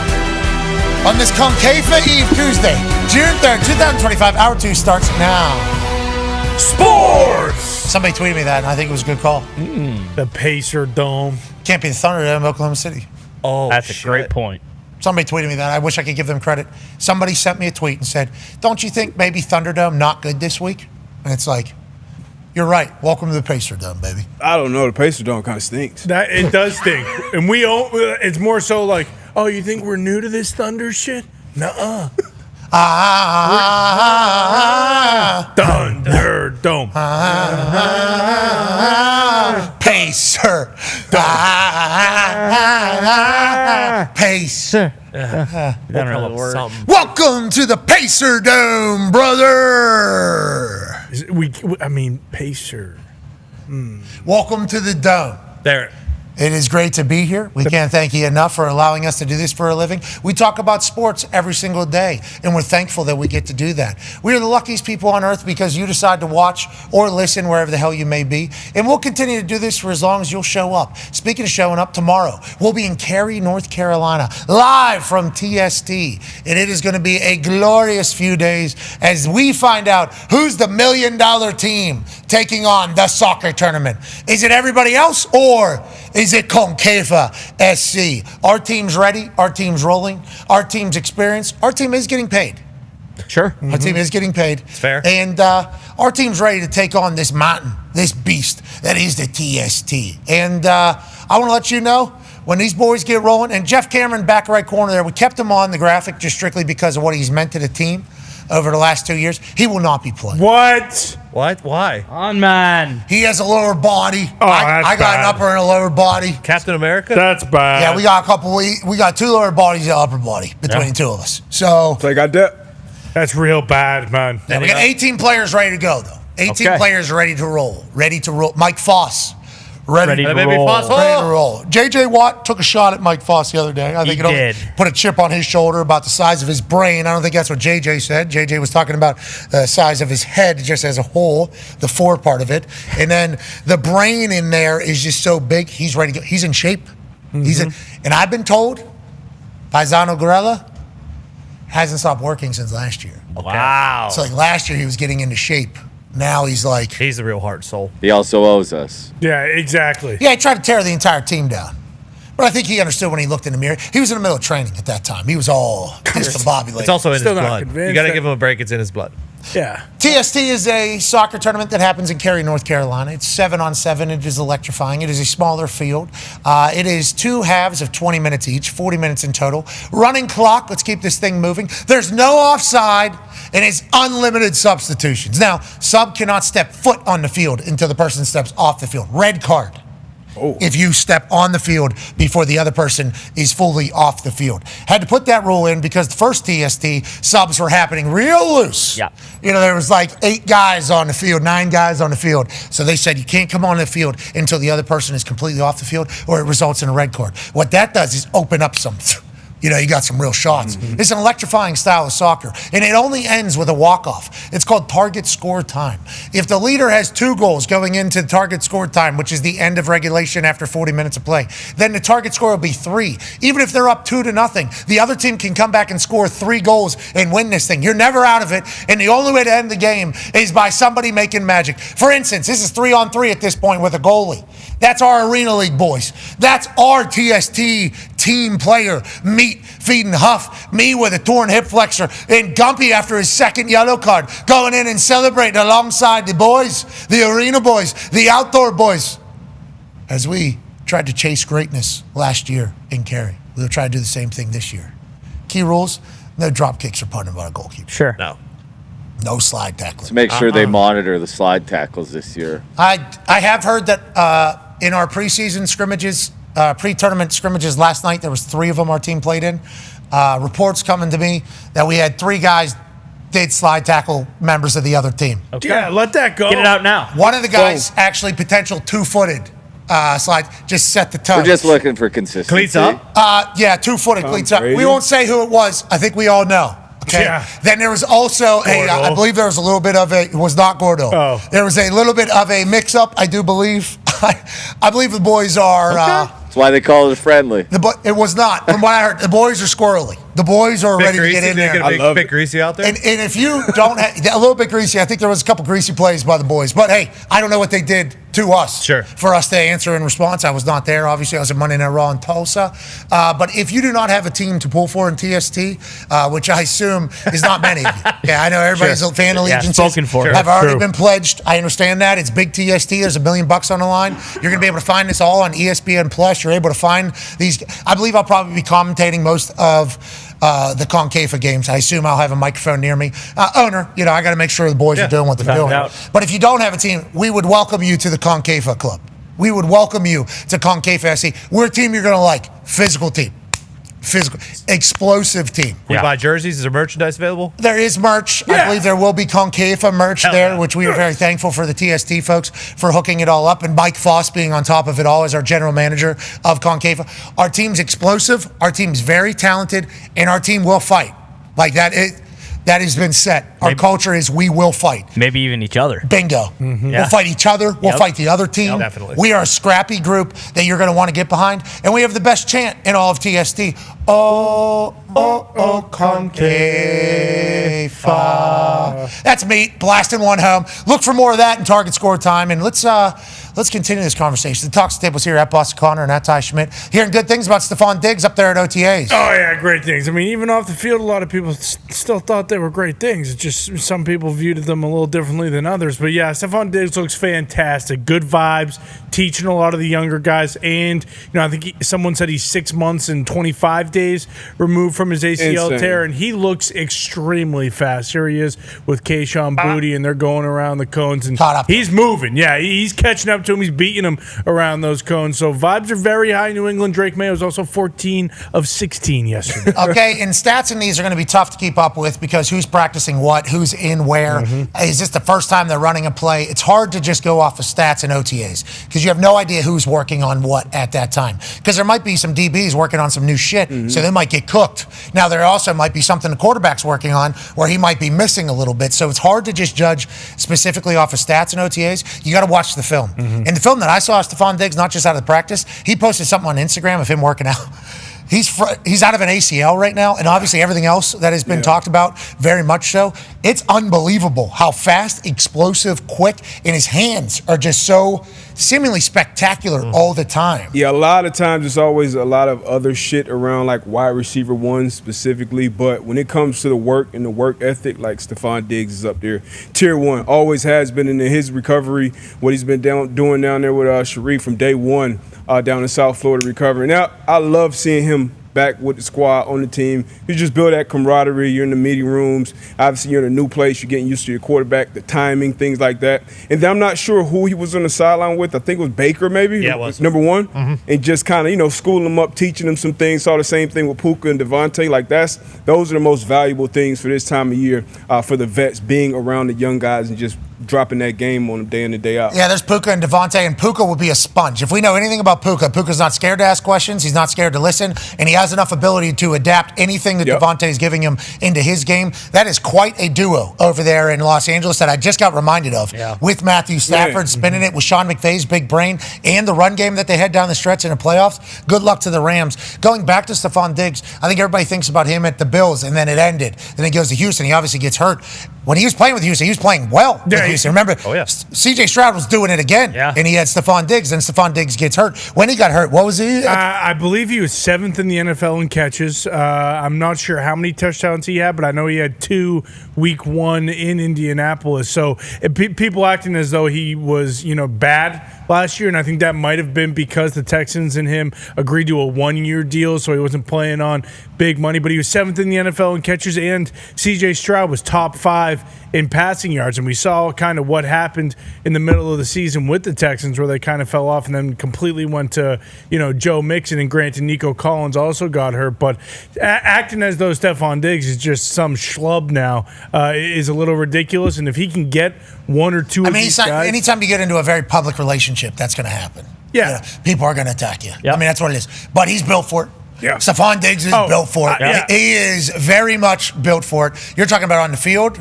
I'm saying, like, when the contract was signed and it was 3 years, $69 million, and everyone was like, what an overpay. And then, of course, after the fact, it comes out, it's really a 1-year deal with $15 million cash and a bunch of incentives. But when that happened, I meant is when everyone was acting like yourself. Look, the guy likes to be on a boat and have some fun. Who doesn't? I do. Okay, but he just happens to be Stephon Diggs. They said it was Himalayan sea salt, baby. Yeah, could be. Look, it's also international waters. There's no laws out there. Yeah, it looked like Were they gambling out there? He wasn't, because he wouldn't do that. Been. He wouldn't want to jeopardize the game. He just wants to have a good time. Himalayan salt makes more sense. It could have been because I think there was a chef on board. Well, and him and Cardi cook. Yeah. Cardi? I mean, whatever the case, him playing football, he's unbelievable. Yeah. That is, and you talked about how wide receiver ones, every once in a while, there's going to be you're going to have to deal with that. Yeah. What's that? Oh, he's dating one of the biggest stars on earth. It's like, that's either good or that's bad. How do you view it? Well, it's like, in the offseason, whenever there's some free time, there's probably going to be stuff that isn't necessarily this is how a robot should operate as a professional football player. But then whenever Cardi B's coming to the games. Yeah, exactly. And she's with Kraft up there, John Bon Jovi. Bingo. And all of a sudden we got that thing rolling. It's like, I'm happy for Stephon Diggs. And I hope He knows how great he is, and I hope we get a chance to watch it. You know, I hope we keep the main thing always, because of how great he can be, and everything else. Go live your life, brother. One half of the Hammer, Dahn, Cowboys, AP Tonus here. You look great, brother. Thank you, appreciate that. No problem at all. I think your cowboy hat thing needs to stay. You remember he thought about stopping? Remember he became baseball cap tone every once in a while? Yeah, he didn't want to become like a one-trick pony, I think. You look good in a cowboy Thank you, I appreciate that. I did look myself in the mirror after you said that. I've been on a cowboy hat run here. Now, we're traveling this week. It's a real pain in the ass. Yeah, the Cowboys need to figure out how to travel with these things. Yeah, I thought you did. You got the cool magnet thing. Yeah. That's a lot. And then the backpack thing that got sent to us, it's a lot of space for not a lot of things. It's huge. Yeah. And because you got to keep the thing inside of the hat, you can't even fill the bag with other shit. No. It's literally just a full bag for one hat. Yeah. It's It's a lot. It's a tough maintenance. Is this a summer, the ventilation up there? Oh, the straw, yeah. That's a Memorial Day to Labor Day situation, brother. Yeah, it's like white pants. Yeah. When you put that on. I like it. And then the other one is felt. Felt. Yeah, for the colder months. Now that particular style of brim. Yep. It's called something. Yep, it is. Twang to the right? No. I think it's a JB brim, I believe. Yeah, there's a bunch of different styles. You walk in there and they got them all laid out I think for you. it's the JB. What haircut you want on this thing? Mm-hmm. Do you want any of the rope around the front there? You can really get upsell Oh, they that. like. Oh yeah, Oh, they're yeah. shaping it. Oh, yeah. Heater, I think. In the Okay. back, heating that thing. Yeah. Yeah. A man who needs to wear a cowboy hat, maybe. Amen. Yeah. Got a chance to see him at the end of the day. Thought he did a fantastic job. Very thankful for him traveling out here to host this show live from the Pacer Dome. From the Pacer Dome. Ooh. Got a logo. I think this is a bad idea. I'm a Pacer fan. What are we scared? What are you? What are we? What's this? So there was a guy named Ravenstall who's the mayor of Pittsburgh. He changed his name to Steelerstall, Week of the Ravens. Did they win? See, that's a great idea. Did they win? Back That's a then, great idea. because that was Ben's time. But yeah. Yeah, and he was Steeler. I'm Mayor Steelerstall this week. And the Steelers won. So when I read the tweet of the person that said, "Are you sure about this Thunderdome taking on the Oklahoma City Thunder?" I was like, "You're right. This should be a Pacer Dome like fucking Ravenstall did." You're right. Now, with that being said, sold There's me. no way. Yeah. There's no way. 100%. That's real. That'd be the favorite mayor of all time in that city. dude, I don't know if any mayor is a favorite in Pittsburgh. Dude. You got to remember, Pittsburgh is not like the most, you're doing a great job company or outfit. They went crazy when he announced that, though. Well, he made a whole declaration. I do believe. I think there was an entire from this point forward, whereas I will be known as Steelerstall, I believe. That some people still call him Steelerstall. As they should. I would have. Is he still the mayor of Steelerstall? No, certainly not. No. Yeah, I think Who is the mayor? That's a great question. I think it's Mark Caboli. Joining us now, ladies and gentlemen, live from an attic in Ohio. College football national champion, Super Bowl champion. I hope not. I'm happy I pulled that Ravenstall thing there. That feels pretty good. Did they win? Oh, yeah. Yes. Okay. 2009. That's huge. They won a Super Bowl. Yeah, exactly. Pacer Dome, But brother. did they win Ravens week? Oh, no. Yeah, they won Yes. the AFC Championship to get to the Super Bowl. Steelerstall. I think we're acting a little scared. It was either the one where they beat the Cardinals or lost the Packers. I can't remember. Whatever the case, we still made But it. We still did beat it. the Ravens. Steelerstall was just Okay, double so Matt- elector. Ladies and gentlemen, AJ Hawk. Yeah, Walker. You growing your hair out. I saw it yesterday. Maybe we just grow that thing all the way out and just do the full on. Nah, just trying to get a haircut is a tough situation. Keep it the Thunderdome. Don't worry about it. It's about us. It's not about them. You know Amen. that. It's never about the other team. You stay you. Well said, AJ. Did you not hear the Steelers stall story? Yeah, did you hear about did Mayor? hear that. It's a mayor. That almost pushed me over the edge and made me think, all right, maybe this is a genius idea. But no, I think Thunderdome is fine. I can only go off my own experiences. So when I see the mayor change his name and it's a success story, and it works, I just think to myself, maybe we should think about it. Whatever. We'll vote on it at the end. Maybe Carlisle, something with Carlisle we could do. Oh, I'll call it the Carlisle Dome right now. Car Dome? That'd be sweet. I like that. Yeah. Carport? Because that's where the real advantage is in this series. Rick Carlisle? Carlisle versus Diego, no? Like, that's the one. That's What's not. that? What was that? That's how you say it. That was an elaborate scheme to say Dagan, though. You know it was. What? Yeah, you saw your opportunity and you took it. He seized it. And that's disgusting. That is not his name. You guys reacted, made me laugh. I seriously don't know. Just real quick, though, just for legitimate purposes, this was a real thing. That is Mayor Steelers stole. Okay, that was yeah. Hey, look, there's Action News right there. KDKA's on it. We're here for you, KDKA. You know, that's where, many greats were, including Sally Wiggin. Have you heard about Sally Wiggin? She might be WTAE, actually. Sally Wiggin, big fan of the program. Yeah, yeah. We need to know that. She was at Big Night Out. She was at Jelly Roll and Post Malone. She was there? Yeah. That's awesome. I was trying to figure out what to say to the Pittsburgh crowd about how everything great comes from this place. So I talked about Iron City, talked about Permanis, I talked about Joe DiNardo. Rest in peace. Obviously, everybody had a quick moment of silence. Sally Wiggin, what a legend. Big Pop. Fedco, Big Pop. Ken Pompier. I should have put Pomp in there. Did you mention Kennywood? I had a Kennywood hat on. Did you see it? Oh, okay. Did you see the Kennywood hat on? And it was on the big screen. So. So it was speaking for itself. Everybody knew what the hell I was talking about. Shout out to Steve Littleman, Kennywood insider for us. Saw someone tweet at you, actually. What is that? What do you mean? What's that? There's insiders for amusement parks? Yeah, he's worked there for so long, he kind of knows the ins and outs of the place. He knows what's coming. He knows what's happening. Steelers spent a day at Kennywood the other day. I saw that. Of course they did. Trying to get people in the park. We know that. After seeing them, some of the Steelers at Jelly Roll and Post Malone, I'd like to say Steelers might win the Super Bowl. Hell yeah. Steelers might win the Super Bowl. Herbig, this guy, big fan of the way he operates. Just kind of how he goes about doing what he does. Yeah, Keanu as well. Keanu, absolute dog. They are the Guardian Cap generation. Era. I let them Big know time. that. I let them know that they were the What ones. did they say?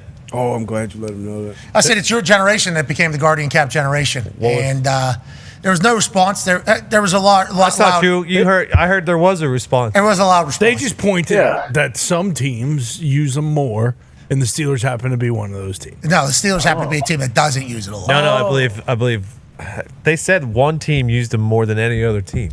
Yeah, they said they did the research, and the Colts had the most out of everybody. That's because we got the smartest team. That's not real. Yeah, it was. You mean like most guys wearing them in gameplay? Is that what they mean? Yeah, practice and gameplay. Whatever the case, it's 33%. Exactly. You did the math. You start adding up to that's 66%. That's 200%. That's 133.333% that you kind of get. 66% you don't get. And then you double that. Obviously, you're up to 132-ish. And then all of a sudden, holy fuck, now. You're not even playing football. Bingo. You can run your head into anything now. Now it's just, you're basically using your shoulder. Your head's not even existing. No. In the entire Why are we not wearing Guardian caps in cars? I am. agree. Oh, smart. I think that's just Joining us now, ladies and gentlemen. Grok do that. Yeah, senior just go. Grok can do anything, I learned. He can. And I'll tell you what, people got real creative. Real creative. On dangerous. I saw it. They got real creative out there. Now I'm seeing Grok ask for permission to do things. Like somebody asked to put, Michael Cole flexing last night and in a tank top. Somebody asked to put some terrible things on a picture of Michael Cole. Like what?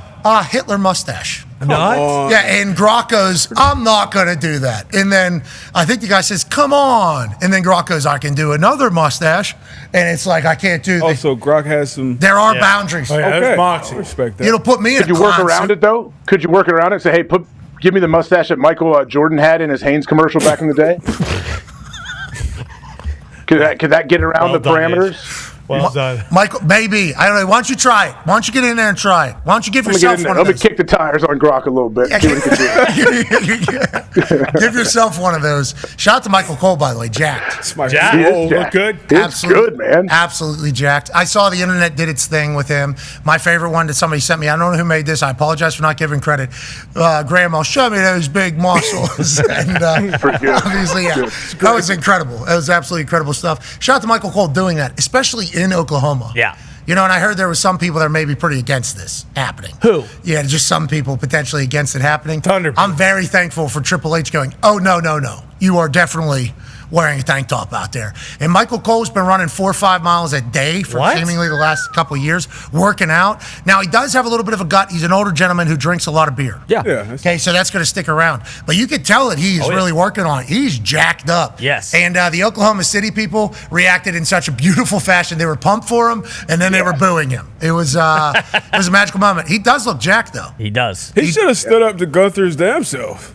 I agree, now that I'm thinking about it. He's built like that. Jeez, Michael Swole. Well, I'm thinking about how good Gunther is. He just ragdolled Michael Cole. Just picked him up, scooped him up, put him in a chokehold, started the entire thing. Shout out to Michael Cole and shout out to TJ McConnell. That's game-worn jersey. Has T seen this? Boom. A little tight. I think TJ has seen it. Yeah, from what I've heard, there's been a positive reaction from TJ McConnell. Joining us now, ladies and gentlemen, is a senior insider for the NFL. We have a Kennywood insider. Now joining us, senior NFL insider for NFL Network. Ladies and gentlemen, the host of the weekly wrap-up with Rap Sheet and Friends, us being the friends, he being Rap Sheet. Ladies and gentlemen, Ian Rapoport. Hey, baby, Rap Sheet. Okay, so hi guys.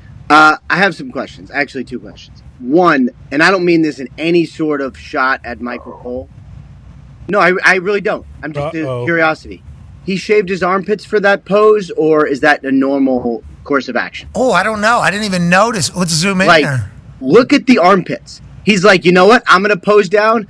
Get me the Bic, or whatever your razor of choice is. And maybe people don't use Bics anymore. Give me the Gillette. People are going to see the armpit hair. Can't have that happen. Shave right away, and then let's go. Is that what happened? Interesting. He might be a guy that doesn't have armpit hair, though, either. Like a lot of I don't have a lot of armpit hair. I don't either, and he has no chest hair. Yeah, I don't have a lot of armpit hair, but I got I got back hair and chest hair. So I got a lot of chest hair. He's a hairless guy. I got back hair. I don't have prominent armpit hair. Yeah. It's not like a thick armpit hair. So maybe he just has a lighter armpit. It's like a naked Cole right? I call shenanigans. No way. You're saying he shaved his pits? Well done. 100. I would. Bodybuilders do. Yeah, isn't that like a WWE superstar thing? Definitely. Or whole body.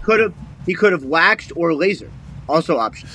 So WWE and bodybuilders, very normal to shave whole body. Correct. Have tans, a little bit of lotion on it, or glisten a little bit. I've seen it. Yeah. He didn't do any tanning or glistening. I see. So I don't think he was preparing too much, but he certainly has been working the upper body. Sure. No doubt about it. Okay, let's move along. What does your shirt say? Does it say boob? Oh. Put it in the books. Mets shirt. Let's go Mets. Big Mets win last night. I was sleeping, but won against the Dodgers and extras. I saw online people were saying it was a battle of 2 super teams, and to that I would say yes, it was. Okay, Michael Cole, massive Mets fan as well. I think you guys are the second best team in the league? I don't know what the standings say. So you don't know. I would say the best. Tigers are the first. Yeah, so I think they're second best then. Other league. The Tigers? They're good. Mets are third good. best team in the NL. Okay, third best team in the NL. Record-wise. Cole follows every pitch, every at-bat. Love it.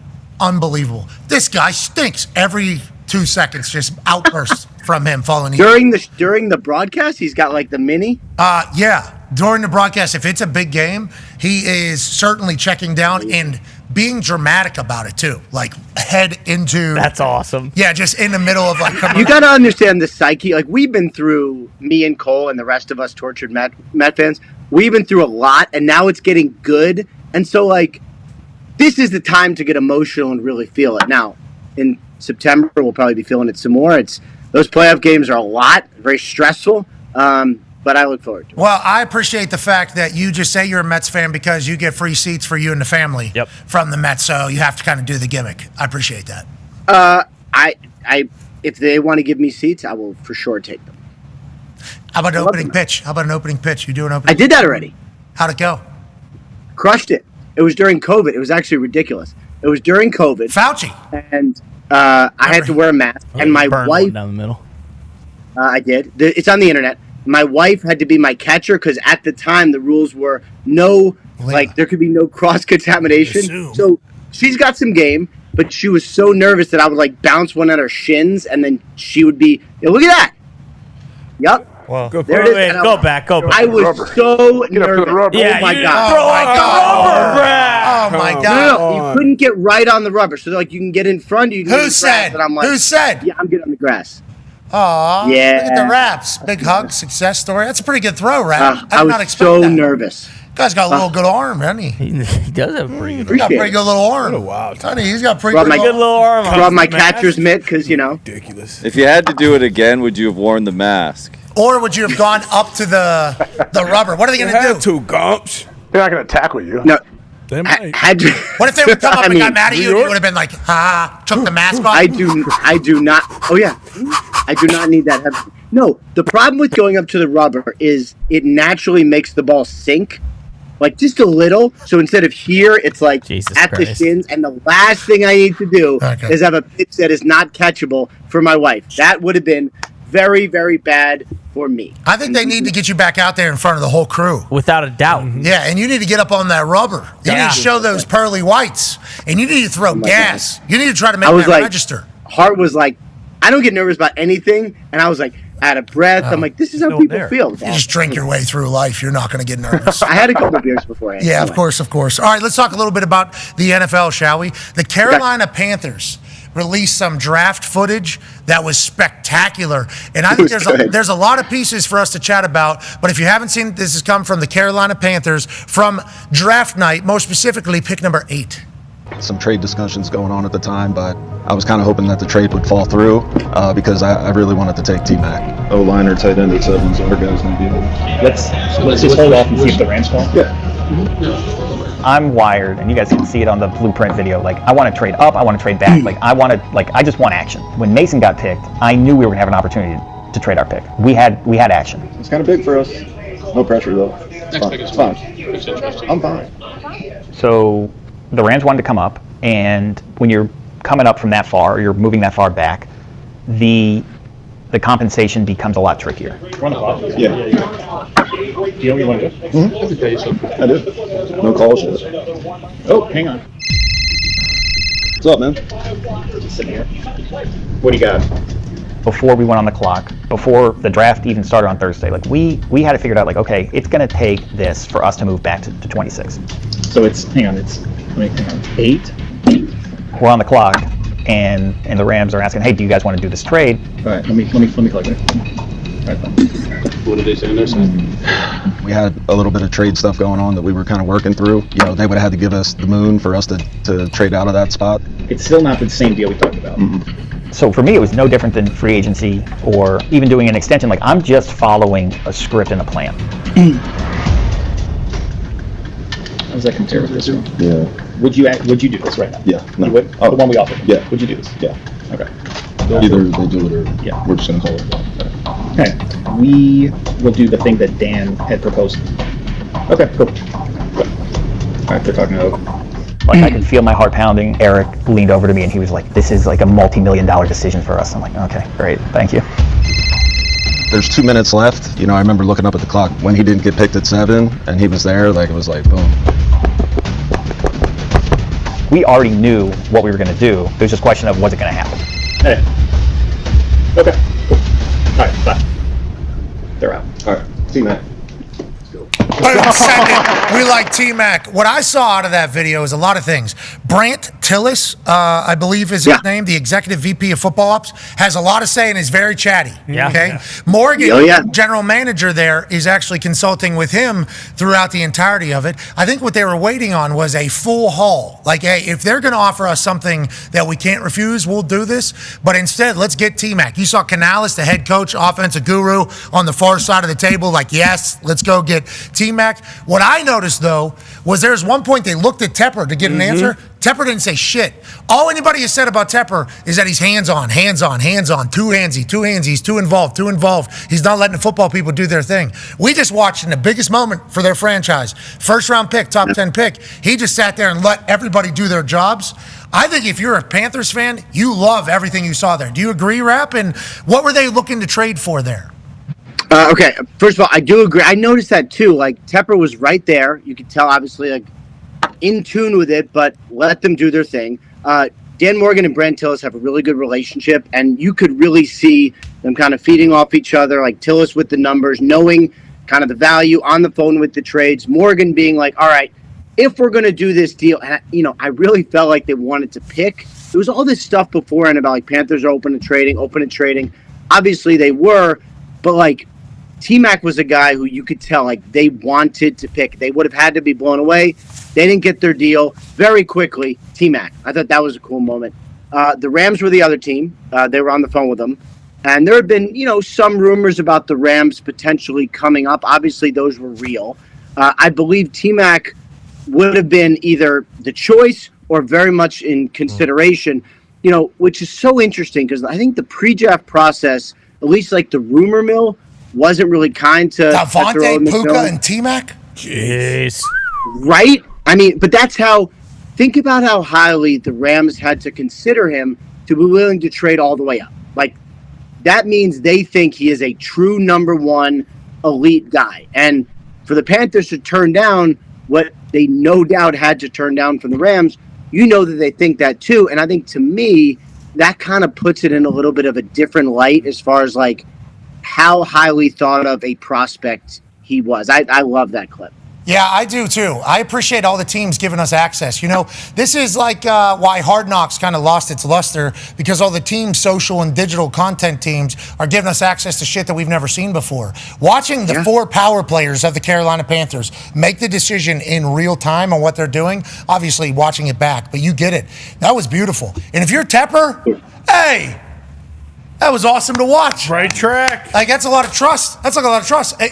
And I think that's where, like, you know, people talk about owners meddling, which I hate that term because they are the owners. Like, they should do whatever they want, really. Agreed. That's what I was about to say. If I'm Tepper sitting there and we're doing that whole song and dance, and I'm like, Canales, how do you feel? He's like, I love T-Mac. Morgan, you could tell, wanted T-Mac. Yeah. He's general manager of the team. And then we're waiting for Brant Tillis, okay, who... important. I agree. Very, very important. But watching them all just kind of let them do their thing and then like process it and get to the end, it's like, that seems like a very sound operation. That feels like what the Carolina Panthers were considered 2 years ago, year and a half ago. Bingo. Complete opposite from just that clip. And feels like it's going to work out. Good for them. Go ahead, AJ. Yeah, Ian, Frank Ragnow announced his retirement after 7 seasons from the Detroit Lions. Did you know this was coming? Did the Lions know it was coming? I assume they had an idea. And, like, how do you, was it one injury that put him over the top that he was unable to come back for? We listed all the different things this guy has played through. Yeah, I mean, first of all, well, let me get to your question first. The Lions knew it was coming. They, he's been absent from OTAs, and I think there was some, like, does he want a new contract? Like, the Lions knew he was weighing, should he play? My understanding yesterday was he was truly broken up about it. Like, this is a warrior. Like, I remember 2 years ago, or maybe last year, I think it was 2 years ago, I got word that he had suffered a serious injury. I believe it was a rotator cuff, something that obviously is a guy's out for the season. So, I kind of get ready, I make some calls, and I talk to somebody close to him, and I'm, talking to Lions sources, and they're like, hey, hang on, like, don't report that. I'm like, okay, but, like, obviously, it's serious, and they're like, it's Frank Ragnow, like, he wants to come back and play. And, like, for any other player, not any other player, but a lot of other players, I'd be like, okay. And, like, he came back and played in 4 weeks. And, I mean, that's what he was like. I mean, this guy was like the heartbeat of one of the NFL's best offensive lines. So they knew. I think he knew. He's been through so much. He's played through so much. It seems like his body was just like, it's time. But this was, as people might say, a dog. Yeah, absolutely. Congrats, Frank. Hell of a career. When people think of your name, they think of a guy who's tough and played the game right. And you're obviously there for the transition from the old Lions to the brand new Lions.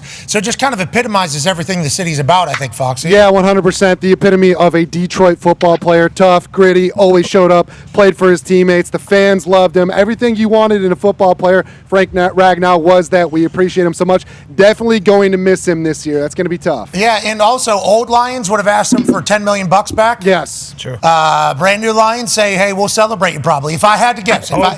Sheila Ford Hamp is doing things a little bit Put different. him in the Ring of Honor. Immediately. He deserves it. Yeah, have him, Kid Rock, Eminem. Yep. Oh, Big Tim Sean. Robinson, Posner. Tim Robinson, Posner. Put him up. He didn't go through those shitty days to retire unless it was something super serious. So I'm bummed for him, but very happy for his career, and I hope he's doing good in retirement. I think he's even going to say, like Posner, bury me in Detroit, didn't he? Oh, yeah, 100%. He'll say that. He got married there. And he loves fishing, so he's going to be listening to a lot of do-do-do-do-do-do-do. So, yeah. He'll be just fine. I mean, his whole Instagram is like hunting and fishing. Like, I went to check because I had heard that he was going to post a statement. You want to try to be respectful and hope guys kind of do it the right way. No, I'm serious. So, like, you wait till he hits send. Yeah, I wait until I see the fishing. first sentence out there. Finally. Jesus, I've been sitting on this for 2 days, Frank.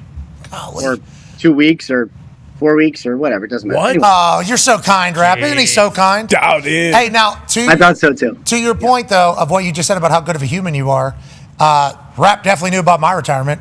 Yeah. Rap was a part of my retirement press conference that was pre-recorded. And then 4 hours later, Rap didn't think I was worth it, so he just said, "Yeah, sure, nobody will say anything about this," and then he just moves along, and I respect that out of you. I wonder how many clicks, how many retweets on it got. Have you ever looked on because I had the initial tweet that you retired when it finally aired. Yeah, I'd say probably 15 to 20 of them. Who knows? I mean, that was a long time ago. That was a long time. I didn't even have a picture. I'll have to look on. There wasn't shit going on that Super Bowl week, though. I do remember that. My retirement became like a thing. It happening on Comedy Central was also quite a moment. Yeah. Hey, guy retires from football on Comedy Central with Barstool up there. I think a lot of people thought it was a joke. Why would this idiot punter retire? I was like, you know what? I think it's time. And boy, there was a couple times I thought it was a stupid decision. I will say, as we're really? This entire thing. Oh yeah, there's been numerous moments that popped up early there that I was like, what am I doing? Why am I doing this? This is so much work. Everything is so much work. But then obviously in the end, can't be the guy that retired early, made a big stink out of it, and then failed. Good point. So that can't happen. So had to get a good group of people around me, and we had to continue to put the nose to the grindstone, just like we know Frank Ragnow will, in whatever he chooses to do. Is he going to be one of these Iron Man offensive lineman guys that goes down to like 185? Yeah, I actually saw a comment on his Instagram. One of the boys on the team said, "Hey, I can't wait to see you nice and skinny in the offseason." So that'll be awesome. Then Rap Sheet, one more thing on that note. Have you known about this long enough? They definitely drafted the guard out of Georgia for this reason, knowing they had to replace him. I don't know. I've known about it for a couple weeks. I don't know that they specifically knew about it that long, but that makes sense to me. Like, if you knew, but the Lions didn't. Sure. No. I don't. What I mean is, I don't know that they knew. Draft was like 2 months ago, or I don't know, whenever it was, 1 month ago, a month and a half ago, whatever it was. I couldn't I don't know that it was. I couldn't even guess. 5 weeks. Seems like a million years ago. On Thursday, it'll be 5 weeks, I believe. All right. So I don't know that they knew for 5 weeks, but like he played through so much, they had to know that it wasn't going to be forever. So like I don't know if they specifically drafted him to replace him, but they knew that a replacement was necessary at some point. Perfect. Let's head down to Duval. Yeah, Jacksonville. I want to ask you a couple questions about some players down there. First of all, Travis Etienne, the running back, had a dynamic first couple years, but kind of fell off a little bit. Is he available for trade to other teams? And then the Travis Hunter update. What have you been hearing about him down in OTAs? All right. So Etienne, he was available and sort of subject to trade rumors last year. Last regime, it doesn't feel the same to me, and I feel like this new regime is more like let's get him in here, let's see if he can be the productive back that he has been, and hopefully, again, they have some good backs there. They have some guys who have really flashed, but it feels to me like more so than like let's see what we can get in a trade. It's more like let's see if we can make use of this really, really good talent. Now, you get to the trade deadline next year in October, and it's not happening. Like maybe then. I don't get the sense they really are going into training camp wanting to trade him. As far as Travis Hunter, I mean, it seems like it's been really good. I mean, it seems like it's been really good. He sort of alternated a little bit between offense and defense, trying not to overload him, trying not to get him to do too much, but like a lot of juice, a lot of energy, kind of infectious. You can sort of see this guy being, I was going to say defensive face, but I don't even know if it's on defense. Just one of the faces of the franchise very, very quickly. Just like a magnetic personality. And as a player, I don't exactly get the sense that Jags are like, well, we overestimated. Like, I think it's going to be really good. Yeah, Stoner said this is a statement about the opportunity that we have here down in Jacksonville the day after drafting Travis Hunter. One of the greatest promos I've ever heard from a football general manager on why they did the move that they made. But you're talking about if you can bring juice to that city, they're going to be through a lot. They got a whole new stadium. There's a lot coming down the pipe in Jacksonville. Feels like Liam Cohen, Stoner, Travis Hunter, and Trevor Lawrence hopefully are in it for the long haul. Good luck to everybody down there in Jacksonville. And ETN being available, hold the phone. Yeah. Hold the phone. Let's have a conversation. Maybe not. Rap Sheet kind of made it sound like, hey, we'll see what we've got. Yeah, Rap gave the classic. Don't buy into this shit. Yeah, I believe him. Trying to drive interest. I believe him. Yeah, he is. He's trying to run up clicks. This guy's just trying to run up clicks. I do like my clicks. He did that last week. Too. Hey, you asked about the clicks on the tweet that you put out about my retirement. I think it had. Oh yeah, how'd I do? 5.1 thousand retweets. That was before. What? Yeah, it was before. That's a lot of retweets. Feels pretty big.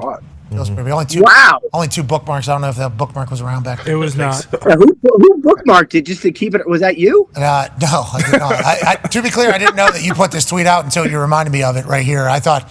Look at the time. It's a lot of likes, too. 12:25 a.m. Yeah, it was late night, brother. We were having a good time down there in Houston. I mean, I couldn't get into the restaurant. To do the thing. I didn't have the proper band. I was outside in line to get in before the announcement was about to make. Like 10 minutes before, couldn't get in. Had to call somebody that had come get me in. I was like, thank you, Jesus Christ. And then I'm sitting on the stage 10 minutes later. And then a couple minutes after that, I'm standing next to PFT as we're signing out. And maybe that was the next day. PFT goes, hit me in the balls as hard as you can. And I'm like, what? Bang! I mean, it was a full-on. It was the great. You did it? Oh yeah, absolutely. Right as the show ended, cut to black. Right Yeah, it was as soon as it in there. And I'm like, PFT, this dude is a genius. Absolute. I love this man. And that old Barstool run learned so much about so much. And it started with an Ian Rapoport tweet. Wow. That's what I'm learning. Wow, what an honor. History. What an honor for all of this. Okay, let's move to some other moves that are potentially happening right now. Tone has a question for you about his beloved Steelers. Yeah, Rap, a couple things about the Steelers. In a shocking turn of events, I saw a report today that Steelers are not considering trading for Jonnu Smith now. That was a shocking turn of events there to see that. Never could have called that one. And then there was a report also that Gabe Davis is visiting the Steelers. That one actually does make some sense. What's the situations there? Yeah, so the Steelers have been over the last couple of weeks. You know, it's hard to find players now. Like honestly, like a lot of the really good ones are gone. The ones who aren't are older guys who are kind of taking their time and not in a hurry, or just out there for a reason. Gabe Davis is a little different, was cut late, so like a good player who is available and really cheap, like unbelievably cheap because he's due so much guaranteed money in Jacksonville that it's complicated, but basically like no team could give him enough money to make it make sense. So he's going to play for the minimum. Russ Wilson. Like wherever yes, exactly. Wherever he goes, he's going to play for the minimum. That's an amazing deal. The Steelers have been looking for not a tight end per se, but another target. So like Jonnu Smith, like I would imagine Kyle Pitts, Gabe Davis makes sense. Like they've been looking for someone else. And he has really, really taken his time. But this would make a ton of sense. And like the feel I get from the Steelers is like kind of loading up, you know, like doing like all the resources, all the spots, everything you can. Obviously, there could be a quarterback there at some point. Hopefully soon, maybe before the end of the summer. But that's what it feels like, kind of loading up to make one more run at it. On that note, Ty has a question for you. Yeah, Rap Sheet. Any update on the Aaron Rodgers situation? I mean, everyone just assumes he's going to Pittsburgh. What are the Steelers saying to you? Yeah, because as each day passes, it kind of seems like there's a chance he's not going to go there. And then if that were to happen, like would they look at Kirk Cousins or like where are we at right now with Rodgers and the Steelers? We're sort of, unfortunately, where we were, which is them giving him, he's dealing with his personal stuff, them giving him his time, them hoping and believing that he is going to join them and be their quarterback, but not 100% knowing. And I think it's, you know, it's crazy, but like there's been nothing to kind of push that. Now, this time next week when the Steelers are mandatory minicamp, maybe it changes. That might be interesting. And that would be a time when it would make sense for him to go in, sign if he's going to sign, get his playbook, go home for the summer. Find a smoothie. Everything's good. Mm-hmm. Yeah. I mean, and look, so that's my thought, and that makes the most sense, but it is Aaron Rodgers, so I would literally rule nothing out. Okay, well, whenever you find something out, let us know, okay? That'd be nice if we get a little piece of information from your side, because we're not hearing anything from AJ's side either. So we don't get a chance to really... Well, hold on. He's hearing. We're just not. He's not sharing with the class. It's circle time, and AJ's not sharing. Agreed. That's kind of what he does in this situation. But I would assume that AJ would say, I don't know if anybody really knows what's going on with that whole deal. Yeah.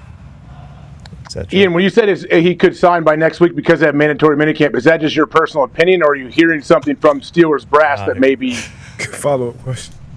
I'm not hearing anything from the Steelers. So this is your own personal hope, is what AJ just said. Is this you just making up another deadline? Rap wants to let's go on just be vacation. clear.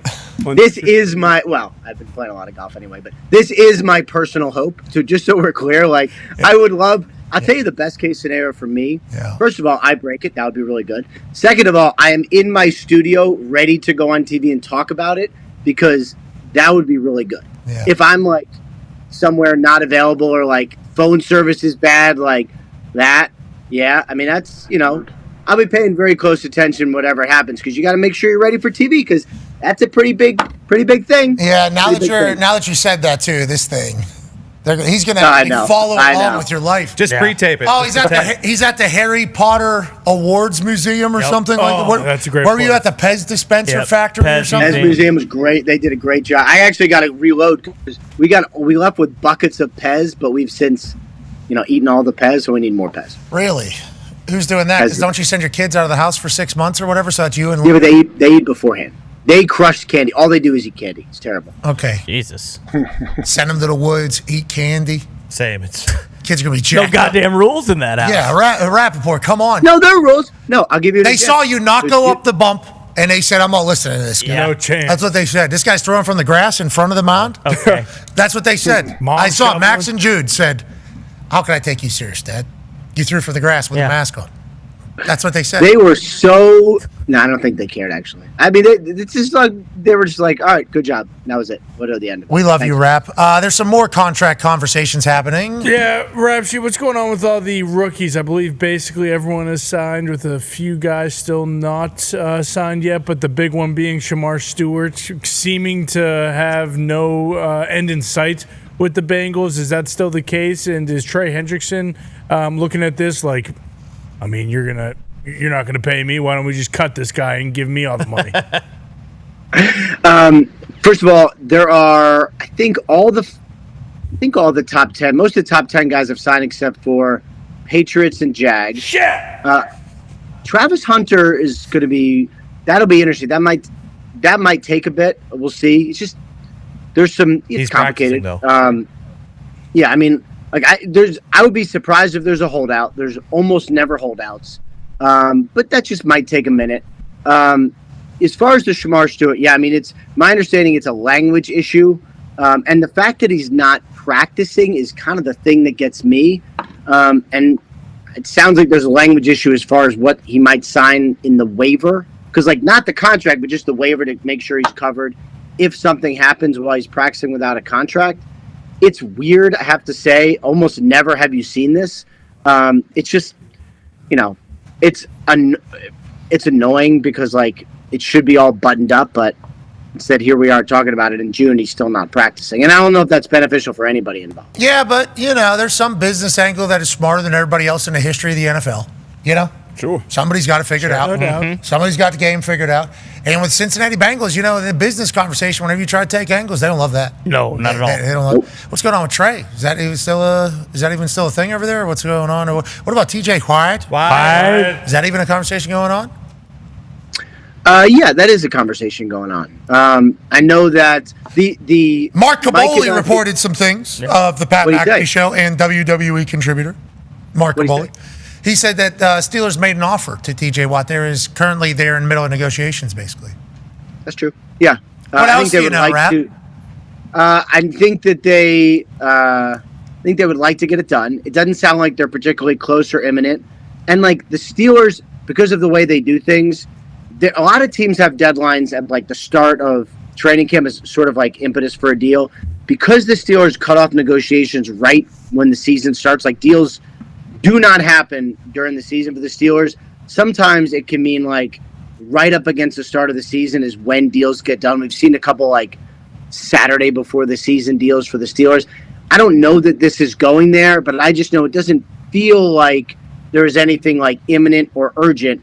I just know he's really good. He deserves more money. That market has gone crazy, and he should get his share of it. It's just sort of unclear right now how much of that share of it he's going to get. And obviously, Micah still out there as well. I know Brian Schottenheimer was saying today expects Micah to show up for mandatory minicamp. I would expect that too. Players don't give up guaranteed money anymore. But those are two outstanding contract issues. All right. Well, we'll follow along on @RapSheet on X, and I believe you're also on Instagram. And we found the angle of your throw. It was cute. You and your wife were just having a catch, basically. At look at that. Good ball. I mean, that's a strike. That is a strike, basically. Yeah, lefty swings at that, maybe. Yeah. No, Little we're not change doing piece. that. That's not a strike. Yeah, lefty swings at that. I think because it was a sinker. You see it? Go. Oh no! Not even on the mound. Yeah, same thing. Can you go back to that pitch there? That thing was quite. That thing went from 12 to 6. Can you go back to the beginning? Can we get the circle change? Look how big my jersey is. I've since upgraded with a better jersey. Watch this thing go. Look at that break off. Poof, right there. I think at the end. Was it knuckleball? Slider. There was more of a change piece, kind of outside corner for let a lefty swing over it. Change piece. First base mitt on. You're the best. No, catcher's mitt. Catcher. That's worse. Pop time. Pop time. Pop time. Pop time. You're the best. Ladies and gentlemen, Ian Rapoport. Yeah, He's the greatest. I just got a text from somebody that said, how do you guys do this without football? This is every day? Yes, it is. Yes, it is. Let me tell you how we do it. Open a prayer. When Rap was speaking about the Rodgers thing, I almost had to take my ears out. Me too, yeah. I was about done with talking about it. Holy Same shit. answer. There was no new answer in there. For 3 months. And AJ trying to just figure out what are the Steelers leaking out so I know what I'm allowed to kind of talk about in this entire thing. It's interesting. It's fascinating. I did see Mr. Rooney. I did see Omar Khan yesterday. Did not feel like it was the right time to get, all the answers. Sure. Would have been cool if they would have gave them to me, though. Wouldn't that have been cool? That would have been very Was it cool to see all your old teammates you play with? It was great to see. Edge gave a speech. Great speech. Yes. Edge gave a great speech. Great. He's followed a very serious speech. Mm-hmm. So, Edge's placement of speeches, whenever we were looking through the itinerary in this, I don't know what this is called. Program, I guess. Yeah, the pamphlet program. The program, whatever it is. As we were looking through it, saw Edge was giving a speech, didn't know who the two people ahead of him were, and one person got sick, I think, the morning of or day before, so they subbed somebody in, so did not know who was speaking. Very good, very serious speech right before Edge. Yep. And then Edge went up there and just brought the house down. Yeah, absolute home run. It was great to see him. T.Y., great to see T.Y. Chuck, Bruce were there. Mm-hmm. You said someone else gave a speech too, right? That was Jim would want this to be a much more. Pete Ward. Pete Ward gave a speech because there was a very serious speech right before Pete. And then Pete went up there and was like, Jim would want this to be a celebration, so I'm going to try to do that. And told some stories about how, when COVID happened and, central Indiana here, all the restaurants were about to shut down. So he sent Pete Ward, he said, I want to give $1,000 to every restaurant in central Indiana. And Pete goes, excuse me? He said, we need to figure out a plan to get $1,000 in cash to all these restaurants so they can at least make it another month. And then I guess Jim said, what is there, probably 150, 200 restaurants or whatever? I guess there was 550 or something like that. Thousands. Yeah, thousands. I'm sorry, thousands of restaurants. And he was like, I don't even know how are we going to get the money to everybody. We'll do something. And then I guess he backed off it a little bit. Then he found an X contest to give away 200, 300 restaurants a bunch of money to pay for their bills. Then when the Maui fires happened, he was like, we need to figure out how to get envelopes of money to these people, all of them. And then whenever Pete went back to him with an amount of people that are potentially, I don't know how we're going to get it to all these people. Logistics. Yeah, the logistics, everything Jim heard about. Literally, that was the big thing yesterday. Everything Jim heard about was I got to help. That is literally. Takate. Takate is the prime example. He's going to build get a plane to fly a whale across the country. $20 million he was about to spend to flip a bomber plane into an aquarium to have a killer whale flown from Miami to Seattle. That's the longest possible American flight that you could have. The longest possible one to get Takate back to her family up there in the free waters of Washington. This is a Buddhist whale, man. Takate lays low. I heard about her. She's stuck in this thing. Should she be stuck in this thing? Absolutely not. We need to figure out a way, probably to Pete Ward, need to get this whale to Miami to Washington. And then Pete goes, I think we could take one of these bomber planes and make it an aquarium. Love it, brother. Let's go ahead and do that. I mean, it was just one of those stories after another. Everybody there was just Jim heard about blah, blah, blah. and decided to give everybody their $10,000 and told them not to tell anybody because of all the effort. Like the amount of people that he has helped, I don't think nobody will ever know. Like you'll never know. And that was what yesterday was. It was a celebration of music. It was a celebration of giving back. And it was also mourning alongside a family that is now in control of an NFL team. And I think they're going to do an incredible job. It was a beautiful day celebrating Jim. Beautiful. It really was. It was great to see everybody. We'll continue digitally, YouTube, ESPN Plus, Disney Plus, and TikTok Live. Tomorrow we'll be live from Cary, North Carolina. Goodbye. It's going to be good to get down there. Is it going to be as hot as it was last year? I believe so. Yeah, that's what they're saying. Mid-80s, I think I saw. Yeah, last year was so hot. Humid. Humidity. As well. Not used to the humidity, yeah. I'm bummed out I'm not going to be able to play, because I got lower body, upper body. You never know, though. You might get out there. You might start feeling good, though, once you get outside the boys. I don't even think I have cleats. You're not bringing boots?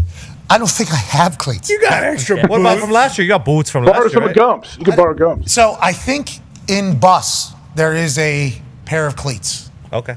That's literally the only hope I have at this point. Because I went through, I have some My Cause, My Cleats. Yep. Paints that are at the house. For the brand. I have, right? That was Jake Bailey who did that. Oh. Shout out to him. Your I had cause. Wish for Our Heroes, I believe was my brand. It was a good paint job. I mean, it was a good cause. And then there were some other military ones. So those are like at the house. Those are the only cleats I have, which is crazy because when I was kicking, I had like maybe 50 pairs of cleats. Playing soccer growing up, just the amount of cleats that just kind of gathered. So literally like 2 days ago, I was like, all right, what if I do feel I can get out there and just do one pass, just like a quick bang in the bow. How you doing? And I was like, all right, where are my cleats? Don't even have a pair. I'm like, God damn, I'm an old man. We could run to a Dick's down there. So are you a brand new cleat guy? Can't get red ones, I can tell you that. But I don't love the brand new cleats. I'm not going to be wearing red boots. Don't you worry about it. There's only one red boots. Exactly. Gold boots, perhaps.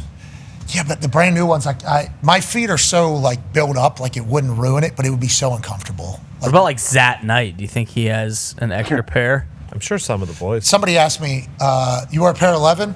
I was like, I'm a 12. They're like, how about an 11? I'm like, well, I told you my size. So you probably guess. 11's probably going to be a little small. Like I could wear 11, going to be real tight. Okay, how about an 11? It's like 12 would be much better, but yeah. I can bring you some 12s. I can bring you some 12 football cleats. Can't wear football cleats because that spike in the front, brother. High top Can we saw it off? Is that illegal? People did used to try to run it down. That was a way back, like youth. I think it's the baseball has the front cleat. Oh yeah, metal too. Yeah, football has the front cleat. Not allowed to have the front cleat. Okay. That's like the big turf. difference. What's the reason? I don't know. I assume there's some sort of health or injury thing. Yeah. I have no idea. Stepping on toes. But also, I didn't love the front one too. Kind of caught, especially with soccer. Everything's about me. Like Mackenzie, she will definitely play soccer, no matter if it's her best sport or not. She will play soccer just strictly because the feet, like the control of your feet. Like I think it helps out a lot in that whole thing. And the cleats are a big part of that. What was it, kangaroo leather they started putting on those cleats? Yeah. That was the big, Top drawer. That's what they claim. that was the big evolution. You can tell by the feel if they're kangaroo or not. Yeah, sure. I had to fake ones last year. I'd knock off cleats last year. Yeah. We fucking Those were dicks. Kangaroo. That's You can tell, dude. That's what you want. Don't be marks, dude. Kangaroo used to be the one. It had like a run. And I'm like, what? So, They just kill kangaroos to make soccer cleats? yeah, now, why is the kangaroo leather so much better than every other leather? And who found that out first? Who was like, all right, you're dead, mate. Come here, you cunt. Killing you and make your cleats out of you. That's what they would say in Australia. They would say it. That's what they would say in Australia. That was a compliment. That was not a... Make some out of like lion skin or something. Or gator. See, that would be not good. You see, because the gator... It looks sweet though. Gator skin? Lion or tiger. Gator skin boots. Snake skin would be... Yeah, some snake skin. Snake skins were like the boots I got. See, because I got these Joey Flax. You should wear those. Oh, can you just wear Those are those? sweet. But Oh yeah, there it is. there's the front. We'll Yep. saw that. Nah, off. you Not ain't that saying that big. off. Yeah. Tim Macfield there. He's got a new shed, so it's always good. Dude. Tim built a gazebo in 10 days. Built a deck and a gazebo in about 10 days. It's awesome. 14 days. And then he turned it into a shed because he's building other stuff out there. Let me put my caulking out here. Oh, He told me the boys play cards every day there. He said you play cards all the time. Yeah, well, it's getting hard to go in there whenever it's all Tim shit, just kind of laying out all around the goddamn gazebo. He's just turning it into another shed out there. It's like, Tim, you built this beautiful gazebo. Let's not fill it up with There's a huge shit. right there. He's like, well, I'm building up the fucking bricks over here with I got the fire pit, and then we want to paint the bricks. And there's a little bit of a leak up here. You know how to get the caulking and gun out here. I was like, is that done? Yeah, I got it. Has it been leaking? Do we need the fucking caulking out here? Do we need the whole thing? Oh, I could probably move it. I'll move it. I'll get what you're saying. It's like just fucking piling up. Became a shed quick. Yeah. Oh, yeah. It did. It's a beautiful gazebo. It's awesome. I can't believe he built that in 10 days by himself. Through bad weather too, like windy conditions, cold. He's an absolute weapon. He's an absolute weapon. Yeah, right now he's doing a full bathroom. He's renovating a full bathroom at the house. DIY. Full bathroom, yeah. Actually, he was climbing in a crawl space behind the bathroom, and he knocked the internet completely out of the house. But obviously, it wasn't his fault. They put that wire there, and it shouldn't have been there. I mean, it should have been somewhere else. It's in the crawl space. It's like, obviously, that's where the fucking wires are. He just crawls right over top of it. Sally, my mom, goes, we lost everything. Oh, I can't believe they put it here. Oh, fuck. Fucking bathroom's going to be unbelievable. Oh, yeah. I think he's getting one of those J.J. Watt toilets. We were talking about this yesterday. Those skills you're talking about that your dad can do, my dad can, like a lot of people can do, that missed our generation. Like, we have no idea what the hell we're doing. Dude, we got YouTube, brother. We don't need to know that shit. It's not the same. I paid attention. Like, Tim forced me to, like, I know shit pretty good. I can change tire. I can do all the, all the shit. Power drill, right? All that shit. I can do it. I'm not, like, proficient. Like, if you get me, you give me a hammer in there, like, I'm going to fucking hit my thumb, okay? I'm going to hit my thumb at least one time. If you're asking me to do an entire project, thumb is going to get banged at least twice, if I had to guess. Tim, though, just knows exactly the right piece, the right size. Oh, this is Phillips head, but it's fucking 2/8 or something, whatever, quarter, whatever it is. He just knows that shit because they're in it. You're right. I don't think any generation after Tim's generation. They don't make them like that anymore. They got scars, too. No. They got scars. My dad, he got a little piece of stuff. Yeah, so they got scars from shit, but they know they have a very wide-ranging set of skills. It's unbelievable. Yeah. It is a good thing to be able to do. They don't like asking for help. At all. You think we're bad? Just wait till this next generation with AI. No, I think they're coming back around. Oh, see, I think AI is going to make everything so much easier. You think they're getting lazy? That they're going to do less and less. That those common things like, hammer and nail, drill, and all that stuff is going to become like obsolete. Damn. I will say, forever people should learn how to use a power drill. Yes. Okay, because you're going to at some point have to build something, and even if it's just kids' toys these days, let alone IKEA or anything else, being comfortable with a power drill is a skill that everybody should have. I think personally, saves your life. It can save you an hour on every one of those projects. At least, at least an hour. Yeah. Because if you're doing this one or the Allen wrench, this one up underneath, you are in deep shit. That's a long afternoon, brother. Yes, that is a long afternoon. You built the dollhouse yet? Oh yeah. Tim built one too for Mackenzie as a gift. Yeah, those are projects. Built a 6 foot tall. In my garage, I showed up and there's just a fucking house in my garage. I'm like, what? I can stand in this thing. My dad goes, it's a gift for Mackenzie. I'm like, how long did it take you to build this thing? 2 hours. It was easy. And then I see there's classic Tim McAfee, and there's a couple screws that are like, through like 2 corners. True. Yeah, like, through like 2 corners, hold things together. I'm like, well, I'm gonna saw that down. Don't worry. There's not gonna be any splinters. Don't worry about it. I'm gonna sand that. Don't worry. It's like, Tim, you're the best. Fucking answer for everything, no doubt. Need it to happen, we'll figure it out. That is Tim McAfee to a T. But there's gonna be some Tim McAfee in there. There's gonna be some. Some character. Yeah, Good. some pizzazz. There's gonna be some pizzazz. You're gonna know that Tim McAfee made it. Like, for instance, this deck he was building out here, there was a time where that thing was, thing was downhill a little bit. It's like, Tim, like, yeah, you're building the deck, but that's not gonna work. I'm balancing it out. I'm fucking lifting up the post here. Don't worry about it. And he did. And he did. And he did. Yeah. And then we just cover that shit up. Yep. And it's in there perfect. Nailed it. Need those people around. Need more of those people. I think there's some young bucks that can still do it all. I hope so. That's what they're saying now. Like, going to trade school is like better than going to college. Yes. Yeah, cars. Like, I know all these electric cars and shit, computer cars, but nuts and bolts at the end are gonna. Yeah. There's gonna be that all the time. Let alone whenever you go in and they replace the battery. That's going to happen, I think, someday. They've been saying for that for like 10 years, where you pull battery, upload new battery, then you're off and running.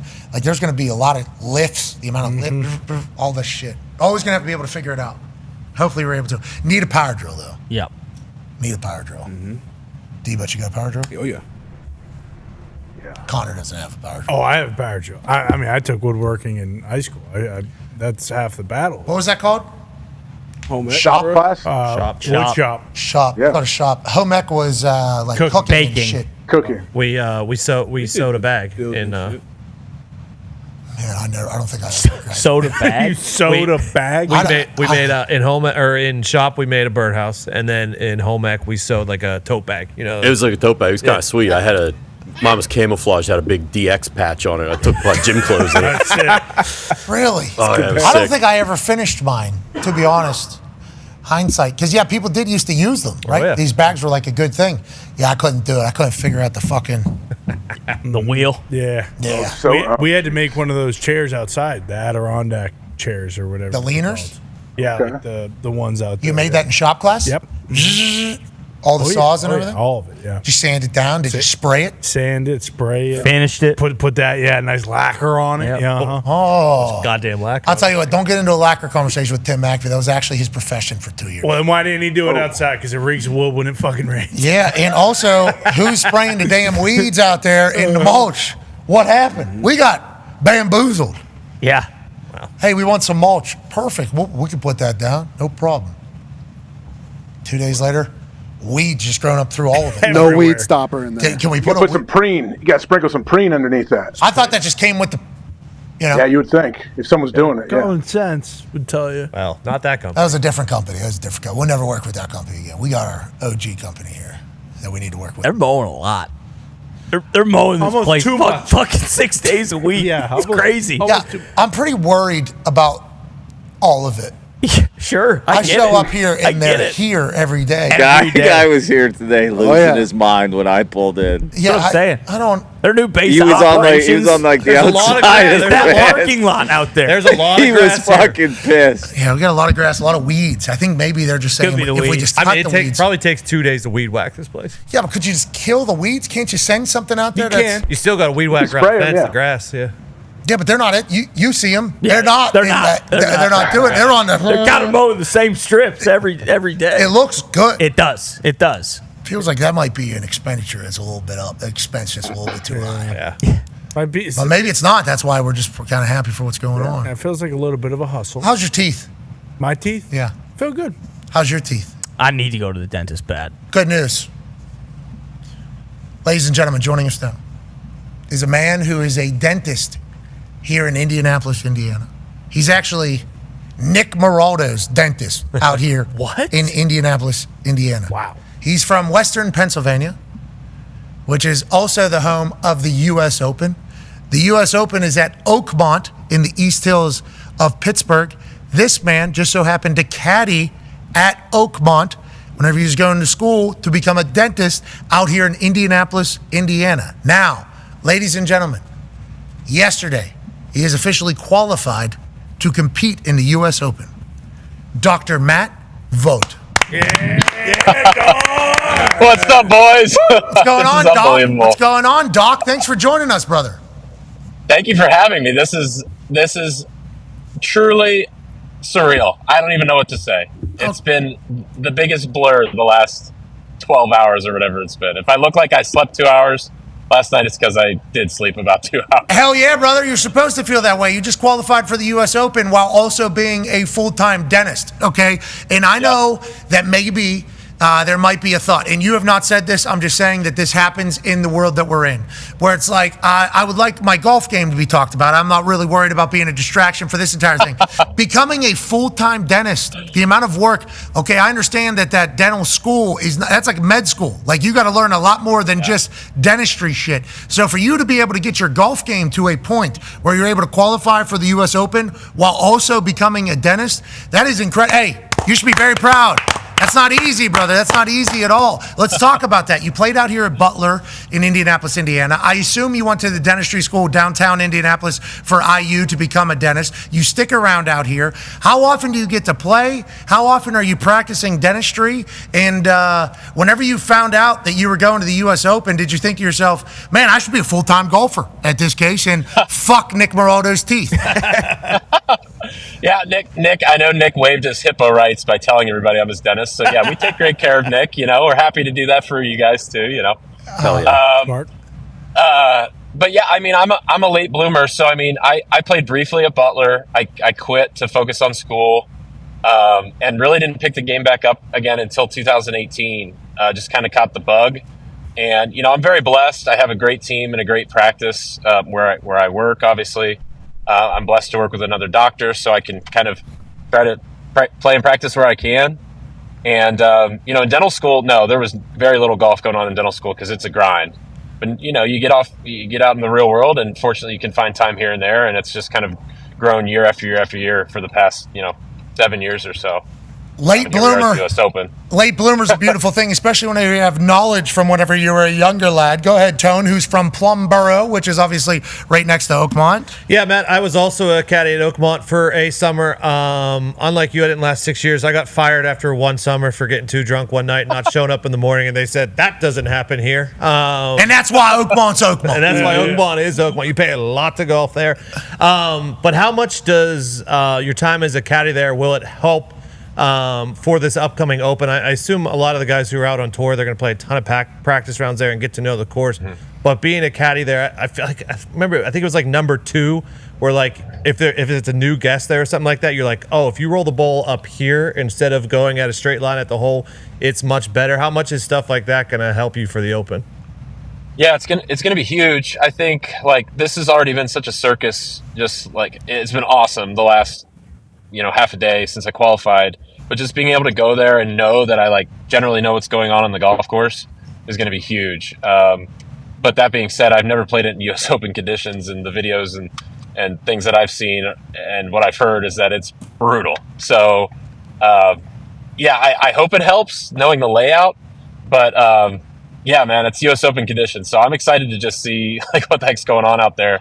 Try to get out there, later this weekend and get things going. It's a beautiful story, too. It's been chatted about, and you got emotional when you were talking about it.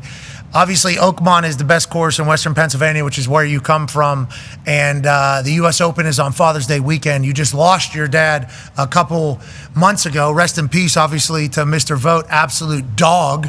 How do you think you're going to be able to balance all that? Legit, that's a lot. It feels like as a Western Pennsylvanian, playing at Oakmont in the U.S. Open, that's a huge step, let alone all the other implications. How do you think you are going to prepare for that mentally? Yeah, I don't know. I blacked out yesterday, honestly. I don't remember a dang thing, especially the second round. I think you just got to try to stay present. I mean, honestly, I bleed black and gold, boys. So yesterday, I'm like, we're just trying to talk about anything but Oakmont and golf. Like who's the next Steelers quarterback? Who's going to coach the Penguins? Like literally anything besides what's at stake. So we'll try to do a little bit of that in between shots, and then just try to lock in, Did you get the answer? Did you get the answer? Who's the next quarterback? No, I was hoping you guys would tell me today, but no, we don't know. Ian Rapoport doesn't know shit either. Yeah. He didn't say a single thing. Nobody. AJ, this guy knows. Actually, AJ has a question for you, and he knows the answer. Actually, unfortunately, I don't. But Doc, have you given any thought of what it's going to feel like when you step up on that first tee box on Thursday, your first round? We don't know who you're playing with yet. But do you know, how is that going to be? How are you going to, I guess, hone in? I'm sure so much adrenaline, maybe some nerves. How is that first shot going to go? And then after that, I would imagine, boom, we're off. Here we go. Let's go win. Yeah, maybe blast some. Yeah. I mean, I don't know what it's going to feel like. It's going to be one of the craziest moments of my life. I know that. And then I think the best thing you can do is just tee it up high and swing very, very hard. And just let it go. And just let it go, because if you try to guide it, it's bad things happen. Just gotta let it go, and honestly, just soak it up. It's gonna be, no matter how I play, I hope I play great, but I think I just gotta stay present and enjoy it. And I mean, yes, Oakmont, Pittsburgh, it just means so much to me, guys.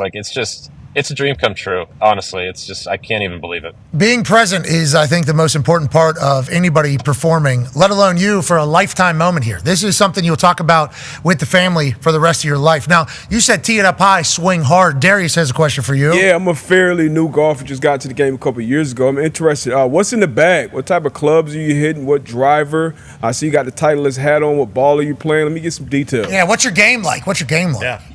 Yeah, it's a mishmash of brands and stuff. I mean, Titleist is awesome. They support me, and I use a lot of their gear, and Titleist ball for sure. But yeah, the rest of the bag's kind of a mishmash. As far as game goes, I hit it a really long way. That's kind of my superpower. So just hit it a long way. Good for one. Usually hit it pretty straight these days, and find it and hit it again. I actually, like, despite being, taller and bigger than most golfers, I putt it really well. So, if I can hit it long and straight and make some putts, like that's kind of how it went yesterday, honestly. So but hitting it a long way kind of sets everything up for me. Fade? That's what I try to do. Go. Yeah, fade. You're a fader? Yeah, the key to hit it, the key is when you try to fade it, you got to fade it. Boom. And I'm still just a dentist during the day, so sometimes when I try to do that, I draw it, and that's when bad stuff happens. Okay, so what are you doing, Doc? What are you doing, golf doctor? So I'm coming out of the pocket, right? I want to come out of the slot right here, right? That's what I'm looking to do. I saw the Kawashallow, Kawashallow swing on Instagram. I want to go here. I want to get my hands here, then to here. Then I want the hips to act. I want the hips to activate, and then I'm coming out of the slot, right out of the pocket, and then bang, we're off and running. That's the golf swing, Doc. Or how do I fix my? No, game? you got it. You're dialed. You're dialed. We'll get you dialed. We'll have to, after this all goes down. Let's get out. Let's play. We'll get you really dialed, and we'll make some progress around here? Yeah, where do you play at around here? That's a good question. I play at Highland Golf and Country Club. It's awesome. It's off Michigan Road near Butler, where we went to school.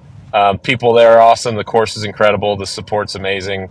They let me kind of do my thing as I prep and try to do this kind of stuff. It's awesome. So we'll get you out there. How many swings have you had? How many? Because I'm working on my fourth, fifth swing here. Everyone. Sure. Yep. Yeah, I don't know if that's normal. Do you have a lot of different swings, or has this been how you've played your entire life? Yeah, I mean, it's like late bloomer. Yeah, what happened when you late bloomed? You just started making contact better? What was it? You just work and then like sometimes things just start to click. Golf is so weird. So you have to suck sometimes for a while and fail a bunch until you don't suck and fail, right? Like it's just kind of how it goes. So yeah, I couldn't really tell you. It's just like lots of hard work and honestly so many great people around me to help, getting the body right here at the fitness garage in Carmel. Like all that stuff just kind of plays in, and then one day, sometimes that's why golf is awesome. Sometimes, yeah, golf is awesome. Sometimes, other times it's terrible. Like when I play and I have no fun because I can't hit the ball well. And then I did work on it. You remember last year I worked on it. I was up there. Yeah. Mm-hmm. I got worse. I got worse at the sport. Sometimes you gotta get worse before you get better. Well, that's what he said. You got to fail and fail and fail and fail and fail. Who's another swing change? Yeah, that's all it takes. That's what I'm saying. I think I need to do the Kawashallow. I need to take that thing up here. Do one. You've seen him? You seen him on Instagram, Doc? Who are you talking about? You've never seen him. You would know. You would know. I'm done with it, Doc. He's I'm done with it, Doc. Got a baseball swing. I'm done with it. He's a hockey swing, baseball. He got all the swings. I mean, the guy hits a draw perfect. Yeah, no, I think you lost me. I don't know. I also have like a 1,000 Instagram comments or whatever going on right now. I don't know what the heck's going on. So we'll jump in there. We will jump in there. No, you're the man, Doc. You got to fix teeth and you got to win golf tournaments. That's a lot of pressure, especially in between the years. Yeah. Ty has a question for you. Yeah, Doc, if it was up to you, like if you had your pick of the litter, obviously whoever you play with, it's going to be pretty sweet, but who are you hoping that you're maybe going to get paired with? Like I was hoping maybe, and obviously he didn't make it because his day in the sun's done. But like seeing you play with Blocky and maybe you embarrassing him out there, like that would have been sweet. That is exactly. I don't think that is not how we all feel, Doc. Miss you, Blocky. That's not how everyone feels. I certainly feel that way. That guy sucks. But He does. No, he's a good guy. Good story. He got thrusted in the spotlight. He hit a hole in one, 2 of them. Yeah, without a doubt. Is he playing at Oakmont next weekend? No, he's not. And you know who is? The Doc is. And he said he's a late bloomer. That guy's been doing it his whole life. So, but anyway, Doc, that's neither here or there. Who would you like to be paired with? Like, if you could just pick anyone from the field. That's a great question. I honestly, I would love to, like, I have modeled a ton of my game off of Bryson, what he does. He broke the mold, right? And kind of broke golf for a while with how far he hits it, how he putts it. We both arm lock putt it, right? With straight arms. I would love to do that. I would love to see, who can hit it farther. He's probably got me right now, but it would be closer than a lot of people think. Whoa. Wow. Whoa. So you hit bombs. You hit, because DeChambeau murders golf balls. It's like what he's known for, right? He actually had to create new clubs because he's hitting the golf ball too hard and too far. You're saying, obviously we're not putting you in a spot to say this, but you hit the ball you're saying I murder golf balls. That is your style of golf? Correct. 330 plus off the tee, or what are we talking here? You carried it. Yeah. So yesterday, final hole, little downwind, firm. I can't feel my hands. I might puke. I'm just like, let's swing hard, and I think I popped it about 380 downwind, downhill. So that was a good one. All right, let's go get this U.S. Open, Doc. Yeah. Let's go get this Open. Congratulations and good luck. And with your knowledge of the area, Tone has the last question. Yeah, I do. Our good friend Frank Furco, he passed away. They sold his lot. Pudgy Wudgy, the cat sign was out front there. They built a beautiful brand new sheets there. You're gonna be hitting up the sheets before the round to kind of calm the nerves. Yeah, what's the MTO? Yeah, absolutely. That sheets is a mainstay. Many a time, hanging out at Pitt. Going out, sleeping on my buddy's couches and then getting up to go caddy in the morning. That Sheets is a great spot. So yes, absolutely. I need to go taste the local fare like I used to. Absolutely. See, you woke up for the tea time because you were committed to life. Guy became a doctor and also a professional golfer. Mm-hmm. Tone saw that tea time coming that the guy paid $5,000 for and said, "Sorry about it, bud." Fuck that guy. Carry his own clubs. We had some booze and someone's gonna get a double back today, and that caddy was super pumped about it. Yeah, certainly. Yeah, double the tip. Double the tip. Yeah. He wasn't bad about his double bag. I guarantee you that. Hey, we appreciate the hell out of you, Doc. Good luck and safe travels back here. Thank you so much, guys. This is like a unbelievable moment in my life. I still feel like I'm going to wake up tomorrow and this is going to be all of a dream. So thank you all. I love the support. I can't tell you how much I appreciate it. Thank you. Yeah, it's a wild scene. I mean, you're from Western Pennsylvania area. You live out here so close to us that you're actually one of our guys, Dennis. And then you qualify for the USO at Oakmont. It's like, it's a wonderful set of coincidences. Speaking of, I do have an appointment next Wednesday. I should probably reschedule that, huh? Yeah, what's that all about? What about his teeth? Yeah. No one see me here the next couple of weeks, guys. Sorry about that. I got some stuff to do here. All right, sounds good. Sorry, Nick. Yes, give yourself some laughing gas. Nick will continue. Just go win, brother. Go win. You should see the asshole stuff he eats in here. Yeah. You should see the stuff. He eats like the sugar candies. Come on, man. We talked about this. He eats the sugar candies that actually deteriorate your teeth. I think that is kind of I got a sweet tooth. I told him. Yeah, but I'll drink a whole thing of chocolate milk and milk right before bed. It's calcium. It's good for my teeth, right? Yeah, guy needs business too, though.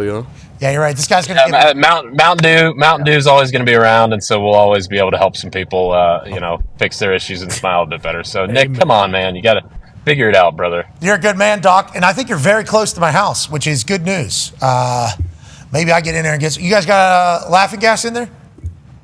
We do. If you need it, if you got some nerves, let's get it. Let's get it. We'll get your teeth fixed up. We'll get your game fixed up. You're set with me, man. We'll do it. I like that. Laughing gas before a round. Yeah, that's probably the right play. That's not a bad idea. You're the man, ladies and gentlemen. In the U.S. Open next weekend at Oakmont, Dr. Matt Vogt. Congrats, buddy. Yeah, dog. 380. Yeah, pounding the ball. That's a big ball. He needs to set up right next to Bryson on the range, like starting Monday, and just swing as hard as he can, just to try to get just create some buzz. I appreciate him saying I modeled a lot of my game after DeChambeau because DeChambeau is taking super analytical, statistical, view of golf. One of one. So Vogt Engineer. Vogt doctor. Yeah. Right? Dennis is okay, if I could do, it makes sense what DeChambeau says. I've never heard anyone say they've modeled their game after DeChambeau. That's actually really awesome. I think you got to be super smart. Yes. I think because there's so many numbers and shit with Physics. DeChambeau and all that Big, stuff. too, because you got to be able to fucking hit it a long way. Yeah, you got to thump that thing. He's drinking what was it? The 9 protein shakes a day. Like that was when he was trying to gain the weight. exactly. That's when he was the bison. That was unattainable. Now that he's kind of come back to earth, it is one. And of the those putting, things. I mean, that seems to make sense. Like if you're just a pendulum, I've heard DeChambeau talk about it. Like if you lock your arms, there's less. Is his grip all up his left forearm? Does he lock it to his forearm? Yeah, because you can't go to your chest anymore, but you can pivot that thing on your. Yep. I modeled mine after Scoot, so nice. Yeah, me too. Yeah, you're slipping and sliding. AJ actually does. Yeah. AJ and Yeah, I always kind of have. Yeah. AJ and Scooty kind of the same way, and somehow. No, not really. How's the game going this year? I don't know. We'll see. If I'm out there, it's real up and down. I can get a par and I can get a 10 on the next hole. Any birdies yet this year? I played about 9 holes. I may have one, I think. Yeah. Yeah, bird first time out, of course. I get bored. I need something on the line, or I get distracted Yeah, and bored. Phil Mickelson, I get it. Yeah. Not money. Yeah, I mean, I don't. Yeah, I'm not a big gambler. I need to I need every shot to count. You know that. Yeah, you need to be out at American Century. Yeah. There you go. Yeah. Good luck out there this year. That should be a lot of fun. That should be a lot of fun for you guys. Thought you might be coming. I just don't think so. Me and the game have an interesting relationship. Me and golf. right now you're broken up. You've But I'm still watching. sworn it off 100 times, but you've also almost come back 100 times. Yeah. Watching Bubba behind the Thunderdome kind of made me think to myself, shouldn't do that sport ever again. Exactly. He just got there, right out of the car, did an interview. You guys got my clubs? Yeah, we got your clubs. Old buddy brings over clubs. And he just takes like 2 hacks at it. And then it's just like literally he's playing beer pong. So cool. He said it'd take him 6 months to get a hole in one, and he stuck like 12 within like Such a 8 liar. inches, like right away. And it That'd was be raining outside. So much fun. Like that would be so much fun to be able to do. Oh yeah, it was raining. Yeah, there's him. That's like his 3rd shot or something. Like it's just unbelievable. It's unbelievable what they do. So then it gives me no hope. Because it would be. Hope is what? Hope of beating Bubba Watson in a professional golf event? Just knowing that I'll never be able to do that. Just knowing that that's never going to happen. But look at the old Doc. Like that's why golf is cool. Doc is, cleaning people's teeth one day, and the next day he's playing the U.S. Open. Like you can do that. You can qualify. Played college golf at Butler. So Doc's very committed. Doc, yeah. Yeah, he's very committed. If he started doing the DeChambeau shit, that's a lot of time. And he's going to the golf course, and he's not having a lot of fun most of the times. He's probably 2 hours on the range, 2 hours on the putting green. Like, to be that good, you have to do that stuff, and it's boring. Also, if you were hitting it 330 down the middle every fucking time you're using the driver, guess what? You'd be playing a lot more golf. So much fun. That's a lot of fun. So much fun. Yeah. We're doing a home run derby here? Yeah, exactly. Did you hear about the West Virginia baseball team, AJ? What about it? I saw their celebration. It was bad selling. I mean, you won. You're excited. I don't ever anything post game when you win. Like I give everybody a pass. Yeah, the boys were a little juiced up, and they were trying to get the Gatorade Powerade bath. Yeah, and they had to run that thing 2 miles. They had a big comeback. I mean, the boys were exhausted. The boys were tired, and this is good. Stop the celebration right now. Boom. That would have been good. They kept going, man. Just kept going. And people started falling. Couple freshmen carried Powerade's going down, and But no one got hurt though, right? No one tore an ACL. Yeah, I know people on ground. Yeah, it's a celebration. It's a lot of space and opportunity out there. What do you want from the people? Yeah, no doubt about it. You got to be better. They're playing LSU. Good luck to LSU. They're going to make the Omaha, and then they're going to break Rocco's shot record when they get there. Tennessee, I don't know who they're playing down there. It's a good A. Bama, I think. I don't think. And what happened to Wright State? Wright State was the giant killer. Is that Arkansas? Oh, it is. Arkansas is the favorite. So yeah, you're right. Yeah, I think that's Arkansas. Okay, that's Arkansas. Fayetteville. Arkansas, LSU, Auburn, Tennessee, representing the SEC. Is that the Coastal Carolina? Yep. Believe so, yeah. Myrtle Beach is in this thing. Love that. That's good for baseball. Florida Seen State's some very coaches good. getting in hot water. Some coaches are getting fiery out there in college baseball. Coastal's coach. Something happened with Florida. Game time. Coastal's coach came out and didn't love it. Yeah, they get real church. With their manager. Yeah, there was somebody that was caught on camera saying something. Wake Forest skipper, I got. Did he say fucking forget. Yeah, he said fucking forget about it. I think like that's their motto, right? Yeah. Like, Yeah. You have to have the memory of a goldfish. Exactly. You can't be thinking about right now. You got to fucking forget. Fucking fool. That's not what everyone thinks, but Really? if you look at the tape, you could certainly draw that conclusion. What else could it be? He just let that fly. Yes, he did. Early in the game, it was like the fourth inning, too. He's fed up. Not even like No. Just did he say forget like you forget something I like think a so. bad at bat? I think so. Yeah. No, Forget Tennessee about guy was, hot dogging around after the play. And I think he just called him a fucking fool. Yeah. Fool? Yeah. Could be. Fool. What do you mean hot Didn't look like that, but maybe. Seemed like a couple Been an syllables. asshole. Been a jagoff. Oh. Yeah, maybe Jaguar. That's a good word. He didn't say that. I don't think. Nah, He's from PA, about an hour from. Yeah, he's from where was it? Johnstown. Pitt Johnstown. Yeah. Of course he is. Of course he is. What's that area? What's Johnstown like? It's like What do an you mean? hour from Pittsburgh. On that note, Tires is coming out June 5th. How far from Ohio? Nice. On that From note. Ohio? Yeah. 4. Not too far. Yeah. 3, 4 probably. Right? 4 probably. If I had to guess. Johnstown to Youngstown. Is Maybe 3. I'm looking up. It's all kind of the same over there. The Rust Belt all kind of runs together. Yeah. It's an hour east of Pittsburgh, so 2 hours from Ohio. He said I need to fucking do this one right here. Swing, That looks swing, kind of swing. difficult. That seems like a lot. It's a little east of Latrobe where training camp is. Okay.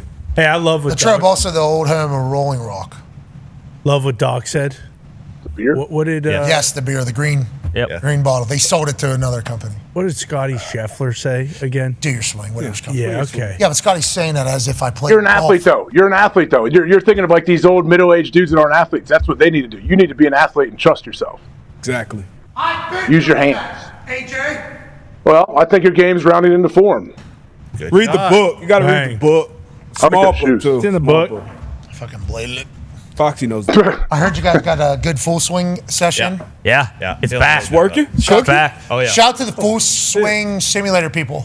They've heard us relentlessly talk shit about our golf simulator up here, and they've reached out and say, "Hey, we would like to fix this problem for you guys because we think it could be an additive to your life as opposed to a massive disappointment, which is what this last simulator was." Yes, without a doubt. This last simulator up here was a massive disappointment. You go up there, first of all, you find the motivation to go hit some shots. I'm gonna go hit some shots. You go all the way up there. You turn the fucking computer on. Things Does cooking. take a bit. Okay, so now the projector is warming up as well. Here we go. Stretch out a little bit. Yep. Stretch out a little bit. Haven't hit it a little bit here. Get the kawashala. Kawashala. You do the whole thing. Then, obviously, it has to test for where the ball is. So you do the fucking test. Okay, got it? Now you get into the app. You got to punch in all the shit. Okay, all the shit. Okay, boom. You finally get to the driving range. Here we go. You put it down, and then you hit that thing, and guess what? It doesn't register a thing. You're staring at it. Then you go get another ball, and then it puts a green check mark. It says, "Yep, we see it." Nothing. It's like, all right, well, I got to go out, reset this thing. Now we need to reboot. Also, need the whole fucking laser system to reboot. Okay, now we're 13 minutes into this thing, and we've hit 2 balls that didn't register. But we've stretched, we've done the computer twice, and we've had the motivation come and go to hit balls. That has been our simulator experience for the last 2 years. Basically from jump. 3 years maybe. It has been a massive disappointment. Spot on. It's the worst thing ever. You were just literally just hitting it into a blank wall is what that became. You just get a net. You get a $10 net and do that. Yeah. Bingo. This became like a garage net up Yes. here. Yeah. And it was like, where's it going? Who the fuck knows? Did you hit it clean? Sure. Felt like it. Who knows though if that thing does after fucking 20 feet? Because you're only hitting it 10 feet. So the full swing people called and they're like, we would like to make this a weapon for you. And they did. I think it works. That's what I heard, right? Yeah, me and Tony played like 4 holes yesterday. And it worked. It did. Yep. Every shot registered. Thank you, Full Swing. Nice. Oh yeah. Learned a lot. They looked out for us. That was very kind of them. Somebody watched our show from them and said, we would like to make this happen for you. And that's nice. So we're all going to be scratch golfers now? I think so. No, I still quit. It better work in December. That's when we need it. December, January, February. Thank you, Full Swing. It needs to be working during those months, though. Well, right now I think it's warming. You know, it's getting into fighting shape. No more problems. This is training camp for this fucking simulator. All right, let's get on the road down to Cary, North Carolina. Let's do this, TST. Hell yeah. Let's fucking win this thing. Or let's go to Myrtle. Yes. Here we go, boys. Connor was trying to convince me during the break that we need to take that plane, Cary, Myrtle Beach. I don't think it's a terrible idea. He said we're heading in the same direction. It's the fucking same turn Myrtle that Beach thing. is fun. You will have fun in Myrtle Beach. Especially if there's a concert going on down there, Marty Smith's boys. Fucking Country Fest? Fucking Carolina Country Fest. Yeah. They got some good Q down there. Oh, yeah. You ever had that Q down there, Carolina? You're a Oh, Panthers. yeah. Yep. Good Q. I wouldn't say it's the best. What? What? I mean, What's the I best? put Kansas City barbecue. Yeah, In but my Marty opinion. Smith said, I know Kansas City's That's- got good Q. Yep. That's his power ranking. Did you have the vinegar barbecue is Q? Cream of the crop. Who? Gates. In Kansas City? Yep. Is that one of the places that's like popular? I think we got some Gates after our game. That's what I'm saying. Like, Yeah. would I have had this? Yes. Okay. Yes. I do remember Kansas City having great barbecue. Yep. And I do remember going to Kansas City and everybody saying you have to have barbecue. Mm-hmm. That's what kind of is the notion. Yes. That's like you go to Houston, they got a lot of steak places. Yeah. Houston's got great steak restaurants down there. You go to Kansas City, they say you got to have barbecue down here. Now, Texas barbecue, though, is a real thing too, right? Yes. Oh, yeah, it's good Q down there, too. What's the difference? Do we know what the difference is? Is it the seasoning, He the said way it's vinegar. cooked? Yeah. They all claim they're the best. I know Q that. sauce. Because you got Carolina Gold, right, sauce. Then you got like Nashville hot sauce. Yep. Then I assume there's some Texas barbecue of some sort. Sweet. Though Kansas City might have a little bit Yeah, of they do. Yeah, sweet Q. KC Sweet. Skeet. So they'll Yeah, kind all of do their good. own It's shit. all good, for real. True. It's like pizza. It's all good. I agree. You, if you're going to slow cook meat, I'm gonna eat it. Mm-hmm. You know? Yeah. I think that's just a good rule. Yep. What? That's what Q is, brother. Yeah, what are we doing? What are we talking What, you about? don't like slow cooked meat? I like so cooked beef. Pause. It's not always beef. There's other meat. Poultry. You like to Or get filled chicken. with. You like to get filled I like with beef. I like to eat good food. You like to fill yourself up with some good beef. Beef, Nice, okay. thick Good food. beef. Kansas City is a tomato base with molasses. North Carolina has Lexington vinegar and tomato, Eastern vinegar and pepper. Specialty meat is whole hog down there in North Carolina. South Carolina, Western peppery tomato based. Central South Carolina, Carolina gold mustard, coastal peppery spice with vinegary. Specialty meat, the whole hog. The whole fucking pig is in trouble in the Carolinas. The whole pig is in trouble. So that's why D-Butt doesn't like getting the What is whole hog. mutton? What's that, buddy? What is mutton in Kentucky? The specialty meat is mutton. Fucking lamb, you cretin. God, jeez Louise, dude. They have vinegar based with mutton dip, lamb dip, pepper and vinegar. Missouri, Kansas City, shout out. Tomato based with molasses. Oh. That's that sweet barbecue. Ooh. Yeah, sweet Q. Burnt ends are. Yeah, to So die good. for. And then Texas has tomato based with beef drippings. Ooh, beef drippings, good. Chili pepper and spices. Beef briskets, their thing. So they're a brisket team. They're the burnt end squad up there. Tennessee, dry rub focus, paprika, cayenne, pepper, salt, and sugar, pork rib. Cayenne pepper? I think just reading the sauces here: lemon juice, horseradish, hot sauce, salt, pepper, and vinegar, Alabama. Pork ass, shoulder, and ribs down there in Alabama. I'll tell you what. I think I like the Alabama sauce the best. Lemon juice, horseradish, hot sauce, salt, pepper, and vinegar. That feels like the one that I would like the best. Do you remember the burnt ends from LSU? Oh, yeah, those things were unbelievable. Unbelievable. They were. Louisiana's not even on here. Yeah, that's why it must be like the Bama ones. That's what it sounded Kind of like roll into it? Yeah. Yeah. We'll go try some of the Q down there in North Carolina. Yeah. Can't wait. Whole hog. I'm hungry. You know what I'm hungry for? A TSD title. Hell yeah. And I'll tell you what, these CONCAFA boys better be able to lock the fuck in. Gumpy, have you been giving speeches? Have you been sending motivational text messages? I know you guys are on some weird app together that I refuse to join. Have you been sending some messaging? What is it? Huh? You guys all kick What's the fucking thing? That group no longer exists. Okay, thank It's a God. different squad this year. Miola had 18 holes yesterday. He's got the boys ready. Miola golfed yesterday? Yeah, he got 18 in. He better fucking cleared his mind. He had the boys going Guppy early, has though, he mentioned said. Miola golfing no less than 80 times today. I don't think Guppy's real I think happy Guppy's with pissed. Coach. I don't know if Tony Miola knows that Gumpy is a big, must have been nice to be able to golf 18 holes on a Monday guy. You know, that is kind of what he is doing right. What happened? We're there to win a tournament. News just happened. Oh, no. Breaking news. Big breaking news, actually. Breaking news? No, actual news. Oh, wow. Ladies and gentlemen, the New York Knicks have relieved Tom Thibodeau of his duties as the head coach of the New York Knicks. Thibodeau led the Knicks to their first Eastern Conference Finals in 25 years, made playoffs in 4 of the 5 years, and led the Knicks to consecutive 50-plus win seasons for the first time since the 1990s. That's via Shams Charania, senior NBA insider for ESPN, friend of the program. Let's give him a call real quick, because obviously Knicks fans had been kind of calling for this as soon as they lose, but I think that was in the emotional aftermath of losing a series to the Pacers, understanding that this was a real opportunity to make it to the NBA Finals. There was no Celtics. The Cavs, who were the number one team in the East all year, obviously lose to the Pacers. This felt like maybe the easiest path to get to a Finals. You're this close to an NBA Finals, and then you blow it. So there was a lot of anger. I think there was a lot of emotion, especially after this happens, and the shirt goes on sale, and the Pacers kind of do their thing. I didn't know if it was actually going to happen, though, because those are a lot of good things that he did for the New York Knicks. Obviously, Malone is out there, formerly of the Denver Nuggets. Is Bruce Brown in the back?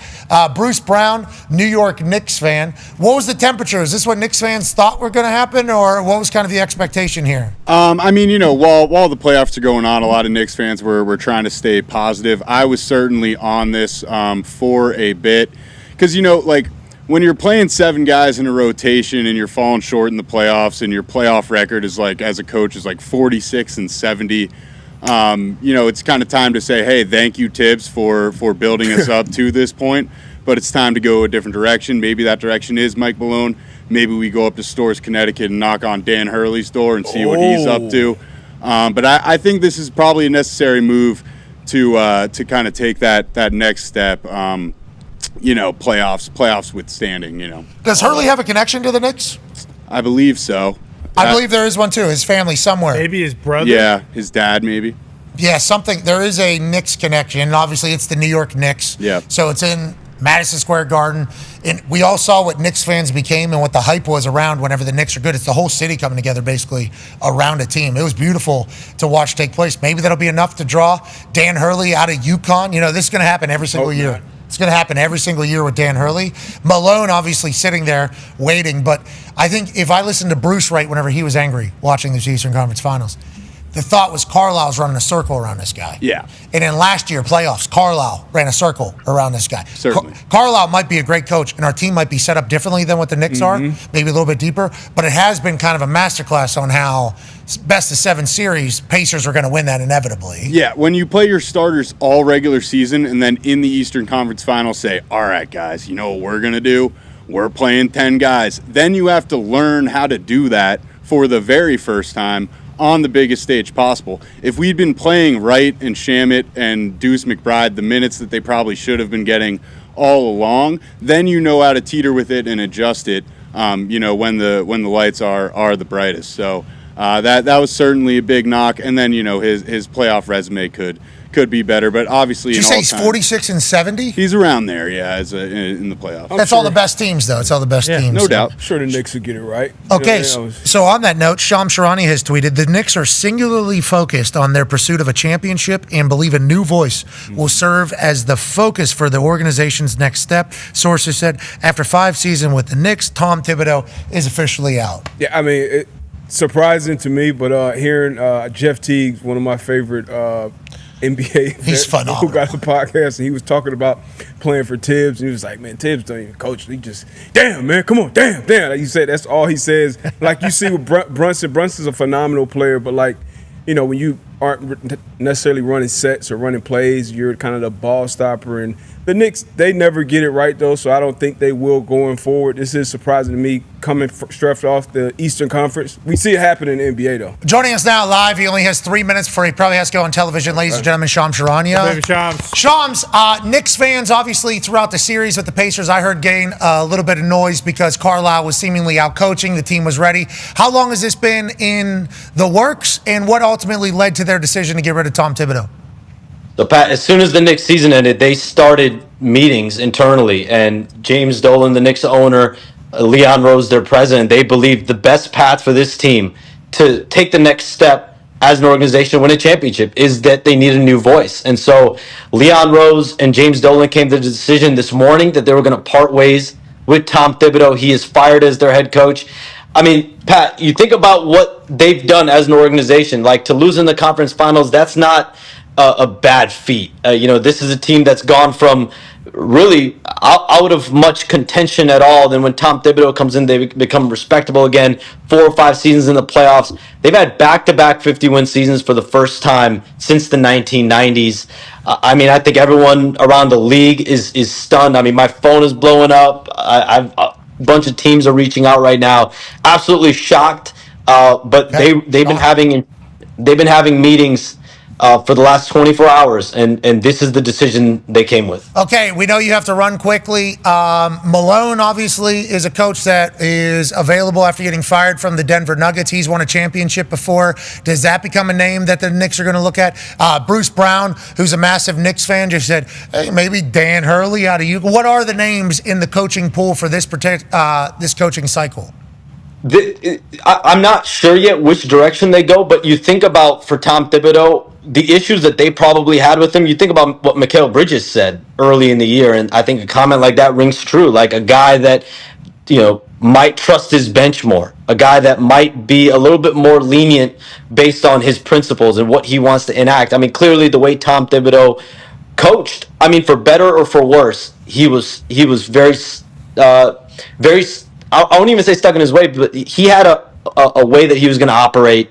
That's what it was going to be. He was not going to change, and for better or for worse. Now, it leads to a lot of success. All these guys have career years, but clearly the Knicks, I think the direction they're going to go in now is figuring out a guy that they know can build out the entire roster, the bench, can work with the front office, is a little bit more lenient based on what their strategies are, and not so, Tibbs has success his way, or the highway in this case.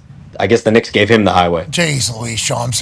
Maybe Timothy Chalamet gets in there and starts making they're going to need his money. Yeah, they're going to need his brain. Yeah, him and Ben Stiller. Maybe get Spike Lee in there. Wasn't Miles Teller all of a sudden a New York Knicks fan? All right, have them all in there. All right, we appreciate you, Shams. Great work, buddy. Appreciate you guys. Thank you. He's got to do TV right now, probably. Knicks have no options. They traded all their picks. All their players are basically max guys. This is the only way they could do anything, and now if they want to build out their roster, they got to trade one of their big names. So, they're so fucked. I can't believe they did this. Michael Cole just texted me, Knicks are firing Tibbs, ? What the fuck? They finally beat the Celtics, like the Eastern Conference. Like, imagine if the Pacers fired Carlisle. We're stuck on the first apron, not the second, like the Celtics. Cat will be tough to move. But this is like a Tomlin situation almost in Pittsburgh. But you get Malone, that's an upgrade. Yeah, Cat would be easy to move, but the reports are coming out that his teammates are pissed at him. Yeah, but that could be just lies to try to diminish his trade value from somebody. There's no doubt so much shit. That was before Tibbs was even. Yeah, no, but they might have been trying to. Yeah. This is also just a byproduct of coaching in New York. Like, if he was in a small market, like, he's not getting fired. He's probably getting an extension for going to the Eastern Conference Finals. But it's like, hey, this is the Knicks. Also, to your point, Carlisle here, he's been here 7 years now, I think, 6 years, whatever it's been.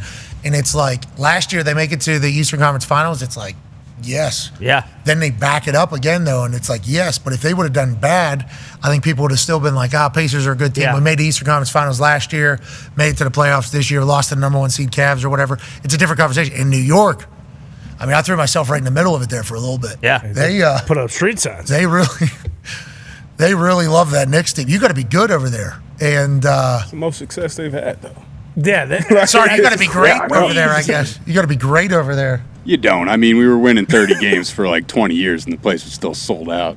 Yeah, and then they finally. So what are you doing here? It's like Jim Caldwell at the Detroit Lions. I am surprised by this, and Dolan kind of stepping back into basketball operations. It sounds like, meeting with Leon Rose, and I would imagine that the owner was a part of this player decision exit for meetings. sure. Did they have a big part of it? Do you think player exit meetings had a big sway if players gave their opinion? Maybe, but Brunson was like a huge Tibbs guy, as was Josh Hart, who who who cares what Josh says? But No, Josh, big voice for that team. No doubt. But I Brunson kind of the first and foremost. Yeah, and you said Brunson has been a big Tibbs guy. I think Brunson would be a big whoever the head coach guy is. He's a dog. Brunson is He's awesome. He's got to be a big Tibbs guy for him to basically pass up on $100 million to stay there. So he had to have some type of trust. And his dad, right? His dad's on the bench as well. So, I mean, it's wild, but it's New York Knicks. Dude, they were the Eastern Conference finalists.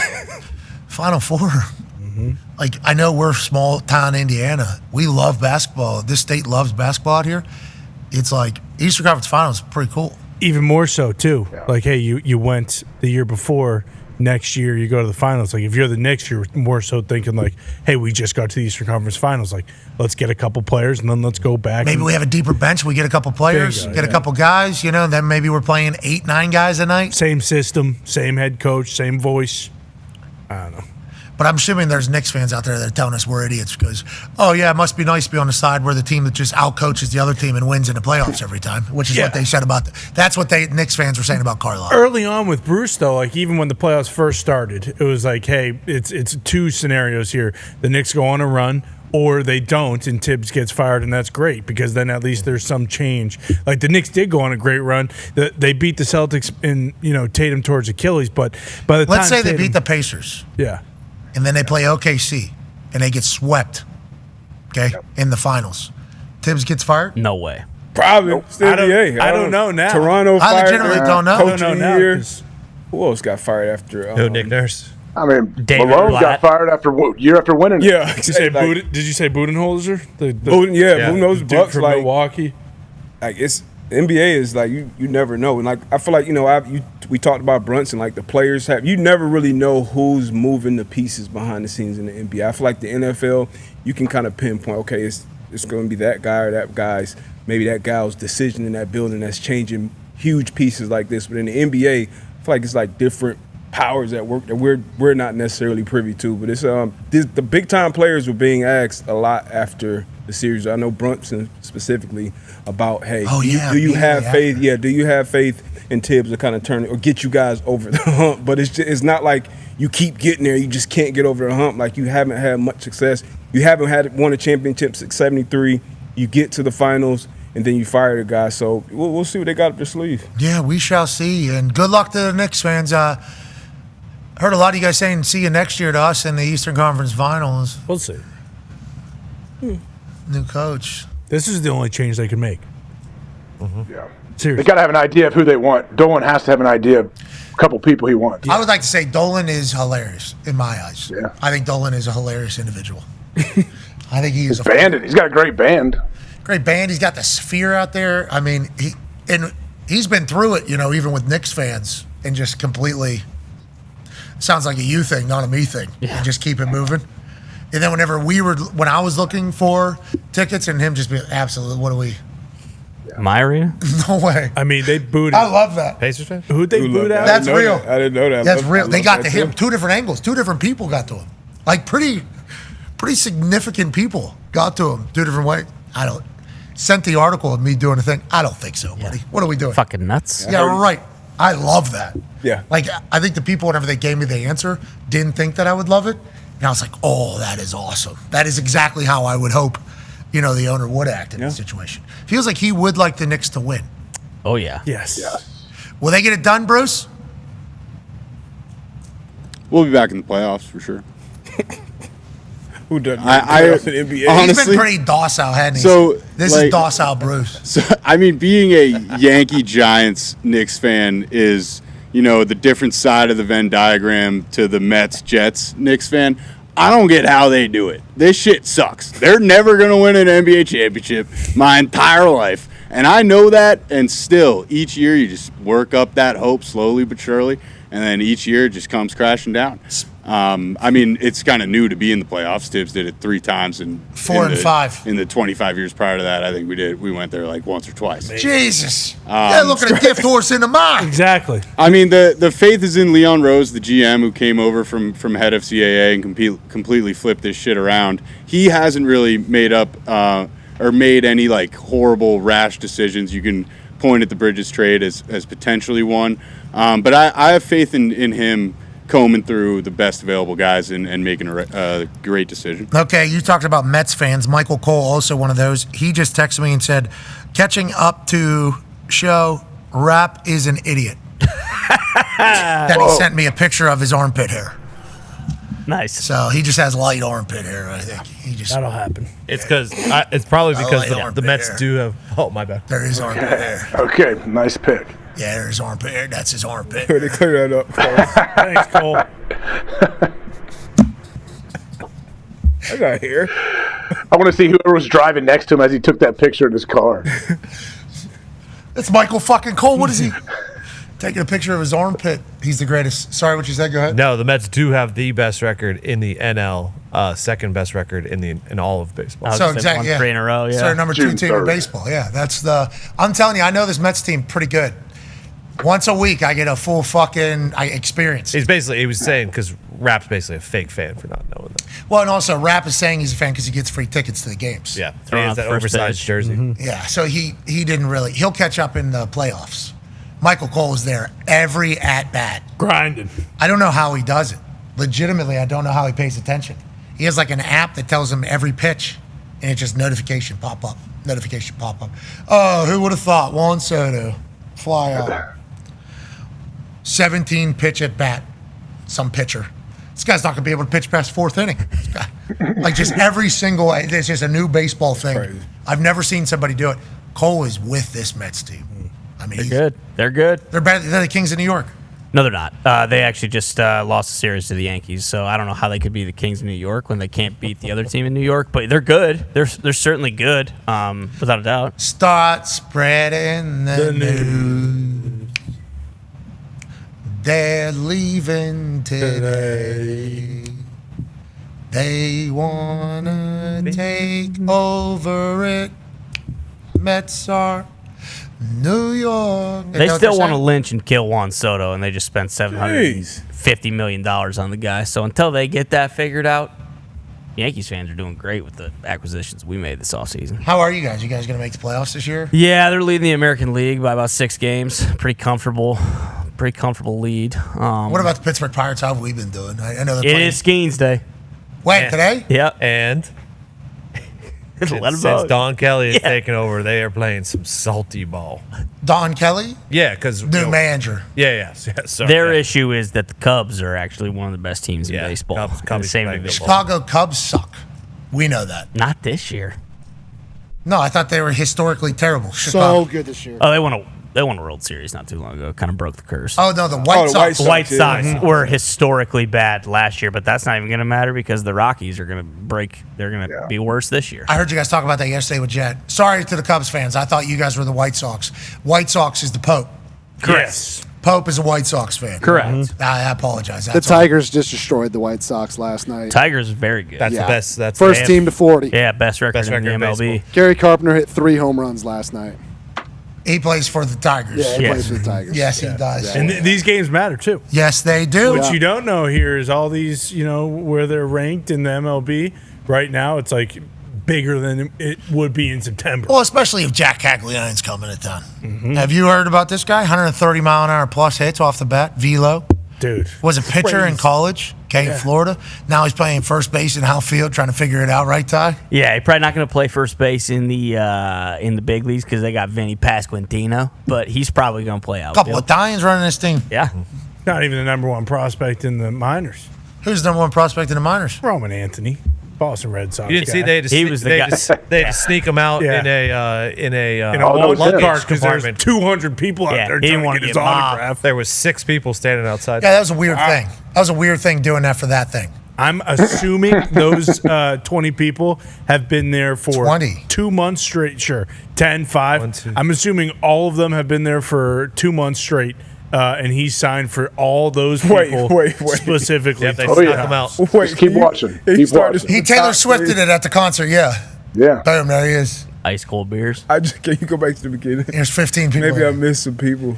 No, I understand. I don't like autograph hounds either. Okay, the people that turn it into a sport. And there's no doubt about it. Those people have. Yeah, they are. The binders, yeah, they are. Yeah, these people are all. This is them trying to make a living off of this guy's niceness and kindness. They've probably taken advantage of this kid a lot. Jeez. But the way he was captioned was like, he didn't want to get mobbed by fans. And then we watched videos, 7 people there. It's like, I don't think that's the reason why he was doing it, but I do respect it. And they need to just keep those people out of there. Just tell them fuck off. They need to call You their ass should. up. More people should. Those people with the bind, like, come on. More people should do that. People should feel more comfortable telling the autograph hounds, the people that make a living off of preying off of your niceness, and popping up in places that are so ridiculous. I mean, I have people pop up out of the woods, like at airport that I'm pulling up to, just middle of the night, 1 a.m., pop up out of nowhere, garbage bag full of things. I was wondering if you'd sign a couple things and then pull the fucking garbage bag out. They got 45 things. Who you want me to make it out to? Nobody. No, they even got shit that they can make it out. They can, they can get They'll erase it. Yeah, they can get it off. They'll even bring their kids. Scumbag. Yeah, they have their kids have a bag of shit. Oh, You yeah. remember that? Oh, yeah. I had to tell one kid that this is not how life goes, dude. Right. Like, I signed it, and I was like, this is not how this goes. You should know that this is not how this goes. I get it, the hustle and bustle, but then charging people that are fans of ours for that shit is just so absurd in my eyes, too. Because if I run into you, I'll sign for you, I'll take a picture with you, I'll talk to you, do the whole thing. Just the people with the garbage bags and all this shit, I just can't. And they expect, they try to grandstand on you being a bad person, too. It's like, all right, I'm a bad guy. See ya. I've had to evolve into that feeling. Mm-hmm. I've had to evolve into that. I'll sign some of them for them. I'll tell some people, like, I'll do two person. And then there's always somebody trying to get back in rows if I didn't see them. Like, I just saw you, bro. I see your fingers. There was too. actually these one guys that came with an autographed Sidney Crosby thing and an autographed Barry Sanders thing, knowing I would be there. They exchanged those to us for Pat's autograph. It was good business. I actually very respected funny. that. I respected that. And I did sign. Oh, for him. definitely. Yeah, we got an autograph in return. I'm like, okay, this is good business. Yeah. This is good business. I don't like doing the autograph thing. I don't like people spending the money that people spend on those things. People really spend money on that shit. Still a big market? That's their I fault. don't know about my market in general, but I do know that people spend money on that stuff. And I'm like, I don't know. It's not what, because my signature too, like what? That thing's changing. Yeah. Like I watch Pawn Stars and they have to legitimize an autograph or whatever. And it's like, how would you legitimize mine? Similar, but boy, you get lazy sometimes. That's just a big old P on there. And then it's just, Have you seen Shohei's signature? Is it awesome? Yeah. So sick. Sick. See, that one's worth. Yeah, he does like the Japanese lettering next to it too. Like it's really cool. Yeah. See, that is a card that'll be worth so much money whenever it's all said and done. He's best player in baseball right now? No. Really? All rise. Yeah. Big Dumper in Seattle's pretty good too. Yep. Who's that? Cal Big Raleigh. Dumper. He's leading the league in home runs with Shohei. He's got 23. Big Dumper's his name. What's his actual name? Cal Raleigh, a.k.a. Big Dumper. So he's a big bopper. Guy mashes the baseball, dude. What's his nickname? Big Dumper. I actually saw Mariners fans super upset the other day because he took the lead for most home runs in the league, and they were upset because the MLB account didn't have full. Every time Ohtani hits a home run, it makes it, the league lead. They go all out, and they weren't doing that for the Mariners guys. So Mariners fans were super upset. I assume Seattle sports fans feel as if they get Yeah, for sure. shafted when it comes to attention on a regular basis, which definitely is true. They're good though. Mariners good. You got a guy named Big Dumper on the squad. I'm a fan of the Big Dump. Let's make sure we add Big Dump into the updates whenever we're doing big baseball talk. Sounds good. Mariners one of those teams I'm not usually keeping too many tabs on because they This guy's Aquaman, Big Dump. Yeah, the Trident. That's the a big Trident. Mariners deal. They start every game at like fucking 10:45 Eastern though. So it's Great, tough. beautiful It's tough ballpark. I'll though. catch one. A lot of fans out there. A baseball one from Big Dumper. No, I'll catch a game. Oh, that's in Texas. they just retired 51 for. No way for Ichiro and Randy Johnson. That's Yeah. great news. Was that Big Dumper right there? Just hit one off the ground. Oh, yeah. That's Big Dumper baseball. Ichiro and Randy Johnson both wear the number 51 for the Seattle Mariners. They were retired it for both of them. Has that ever happened before in sports? I don't know. It seemed pretty cool when I saw it. Me too. I thought that was like really sweet actually. Yeah. And it feels like those two are the right two people Perfect too. Yeah. to kind of do it. Another place it may happen. Denver Nuggets. Yeah. Joker. With 15. Joker and Melo. Melo Oh, first yeah. ballot Hall of Fame. That'd be cool. Yeah, it would be sweet. Long term. What about Terry Bradshaw and Aaron Rodgers? That could happen. If that happens, Please I don't. doubt Terry will let him get up. Yeah. Every time I hear him talk, I'm just like, Jesus, go chew on some bark, buddy. What a line. It's real though. I can see how. There was more to that quote too. Yeah, I think well- they left the best part out. It's just been nice. What was the best part?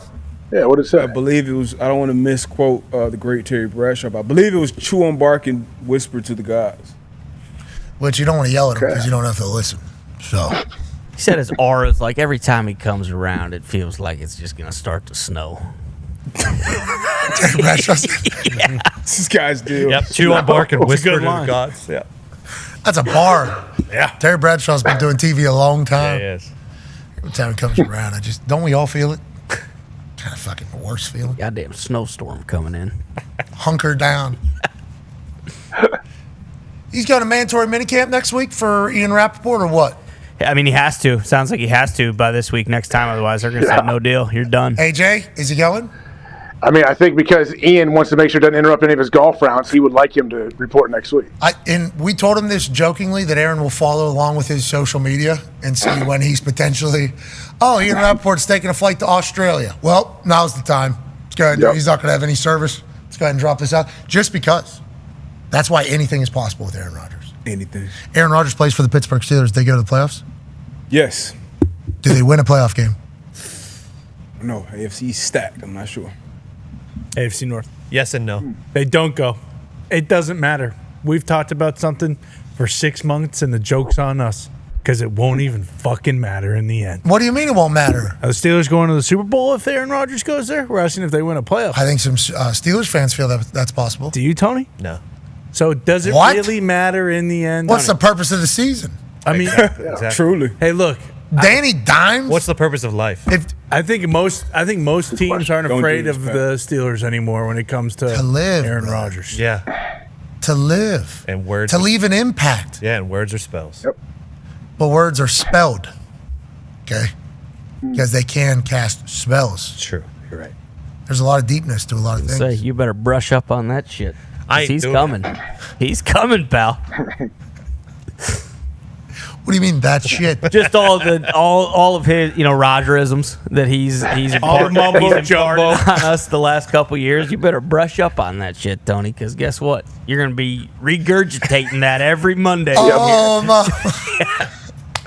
Oh, Aaron. I think you guys are going to. I think they go on a run. I think they could go on a run. No, you don't. No, you don't. You Yes, I don't believe do. that for a fucking second. Yes, I do. I met some of the boys. I like their vibe. Exactly, yeah. So I Cam hope Hayward, so too. Cam Hayward was eating a salad at 8:07 Yeah. p.m. Post Malone concert, Jelly Roll concert. That's awesome. He's locked in, dialed in. Hell yeah. I've never seen somebody, and I've said this before, with a T in their position in football, eating a salad at a concert at 8:07 p.m. in front of everybody. When there was chicken nuggies available, chicken wings available, pizza was available. There was some little egg roll things, little sandwiches were available. I mean, you're talking. Cam would be great. I don't know. Raji was slinging at the end of last year. Yeah. Yes, he was. Healthy. Remember, he was skirting through, too. Yeah, he was. Fucking cast them spells on me. See, why's he always got to do that? Because now I don't think he's being serious. Because, dude, it's just no. I'm pumped. It's gonna be one of these things where it's gonna come to November, and I'm gonna remember this moment right here. This is fun because just like holy fuck, the offseason sucks thinks so bad. That team that he's got on his hat that won 3 games last year is going to win 12 this year. I think if you look at the schedule, it's much easier, and I would almost bet that yes, we'll be better than the Steelers. But again, just like I'm saying with you, Our guys it are doesn't eating matter. salads. 8:07. Your guys are on boats doing drugs. That is not true. No, they're not even drugs. alleged. But it doesn't matter either way because there's 5-6 teams that can win the Super Bowl, 7 maybe. Well, I'll tell you what. If this guy's spinning it at UCLA, Sahut.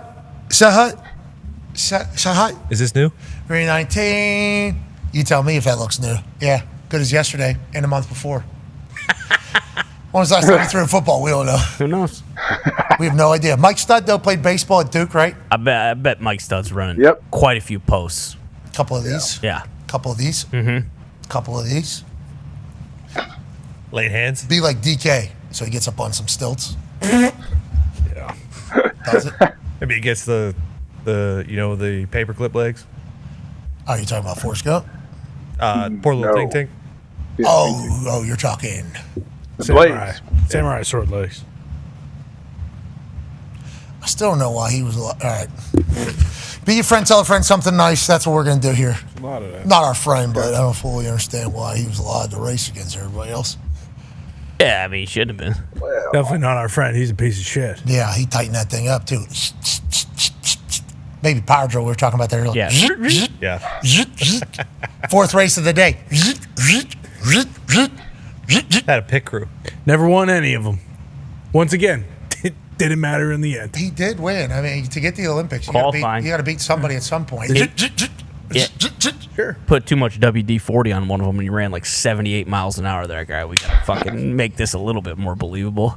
That guy's fucking lapping the field in the 400. Yeah.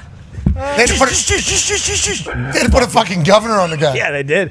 He took the restrictor plate off for qualifiers. So you know how in hockey, you have so much bend on the stick. Yep. They monitor that. Yeah. Same thing with those. Exactly. This guy cannot have a full fucking trajectory C down there. Never get a cramp in his calf. No, ever. Never ever tearing his Achilles. Feet never getting tired. Never hurting any. Like that's all. I thought he was going to win. If someone's a little bit ahead of him, he can fucking slice their Achilles with the tip of his, just watch him go down. Lunge. Yeah, exactly. Didn't a lot of runners think about cutting their legs off? No, I assume there's people thinking about it. I don't think that report is on purpose. No, I think it was just conversation you started. Yeah. No, I thought. Yeah, I think it was conversation. They changed the rules after they cut him off. Cut his legs off. All right, let's get out of here. We would like everybody to thrive. Do your thing. Yep. We'll be in Cary, North Carolina. It's going to be electrifying. I think I'm going to do a. I got some things happening Friday, Saturday as well. That I think I'll be able to. I think what's about to happen is just a standard week for me. Right? You want to talk about this? Yeah. This is just standard week. Standard week. No doubt. Standard week in my life. I think I'm going to post about it though, like live thread about what my life is at the time, because I would like people to experience it with me and also understand that it's also stupid. Like when, Conca goes on a run down here in Cary, North Carolina. I can't wait to see this in person. Were you there last year? D-Butt, you didn't see it, did you? Oh, okay, D-Butt. And the pistol earlier, and it's I was good, like, D-Butt. I was like, hey, what's the biggest game you played in? Oh, AFC Championship with Gillette. Pales in comparison. Fucking Cary, North Carolina. So, can't wait. Why are you doing Damn that? right. Why are you doing that? I did say that word Legitimate for word in the back. Why are you doing that? What happened? I said to Debo, what's the biggest football game you ever played in your life? And he said AFC Championship. I said, okay. That's going to pale in comparison to what you're going to see in Cary at TST. I'll tell you what, you're going to get lost down there. Can't wait. You're going to get lost in it like Post Malone gets lost in his lyrics. Did you win that game? We got cheated. Yeah, we did. All right, still waiting for run it back. I don't know if we want to do that either. I've been seeing some of the guys on our team at that point. It was also disproven. It wasn't cheating at all. No, Bill Nye, the science guy, told me. The liberal? Which Bill Nye? What are you talking about? It's only one Bill Nye. Oh, no, I know a couple. I said the science guy. Oh. What are you talking about? What? I don't even know. No, it got disproven by actually rest in peace sports science guy. Hey, legit, rest in for peace, shoot, man. yeah, for shoot, rest in peace. He changed. I mean, that changed sports coverage there. Yeah, legitimately. Great show. And it got disproven because they did the PSI test from the Deflategate game which they never did before the Deflategate game, for every single game in 2015, the year after, and every single game that the degrees dropped from the start of the game to the end of the game, the PSI changed. So. That's not what I heard from potential political. I don't know what side affiliated. No, I might be thinking of a different bill. I don't know. I don't know. I assume Bill Nye is potentially on the side that you said, but I'm not 100% sure. I just know Bill Nye came out and said, might be the conservative too. I don't know. I ran the numbers. This is cheating. And then 4 years later, you get the suspension. Yeah, and then the entire season the next year, they ran the same test and they realized, it's not true. And then you guys won 2 more. Jeez. Congratulations. Gave them the motivation they needed. That's all they needed. They're down there in North Carolina, that crew. What crew? Who? Bill and the boys. Bill Belichick and the boys. Oh, you're right. Well, kind of a different crew, but yeah, for the most part. I think there's a lot of the members of the crew down there, aren't there? How far is it? How far is Chapel Hill? From like Ohio or? From Cary. I think we're in the ballpark there. Stone's throw. Maybe he's doing like the anthem or something. Bill? Yeah. That'd be a good way to kick it off. You're the greatest. All right, this is the last show from the Halidome. Okay, I think we fall on the Halidome. I like that. I think we fall on the I like that. I like that. I don't know. What about the rest of the boys? What about the other boys, though? I hate it. This is the Thunderdome. Okay, we can't be scared. Call it the Seattle Dome. What are we living in our fears for? This isn't us. That reminds me, there's a lot of good Hallie memes out there, right? True. Yeah, exactly. The Halidome probably has a lot of different connotations right now. Yeah, well, they're putting other things after Hala a lot. Yep. And I'm sick and tired of seeing Tyrese dressed up like Osama bin Laden. Stop doing that. Okay, I get it's funny. I'm sick and tired of seeing opening up and thinking, wait, is that no? That's not. That's Tyrese with Osama bin Laden's beard and turban on. I'm sick and Why tired are you of seeing doing it. that? I don't know. I don't get it. I call him the Halaban. Yeah, Mr. Halaban. Call him the Halaban. He doesn't. Think about his dad. Exactly. His dad opening up X saying, I'm proud of my boy. I can't even sit courtside. Oh, they're calling him Bin Laden. Yeah. Jeez Louise. Is he leaning into that? I don't think he's Halaban. SGA is. I've seen some with Shay, too. Yeah. Oh, yeah, Shay's also, I mean, this is what it's like to be a young star in the social media age. Yeah, it is. The jokes are going to fly. And if one catches, everybody's going to enroll with it. Yep. That's why I saw a lot of people worrying about Cooper Flag. He's going to be a great player. He made $28 million? No chance. In like the first 10 games, I think. Yeah, and I signed a 10-day with the Pacers. When this number gets reported, you know, like it's just like Nigeri? Kennedy. They're saying she's making $1 million. It's like, how do we know that? What if it's more? Could be. What if it's less? You know, how do we? They just kind of ballpark what it potentially is. I don't know how you know.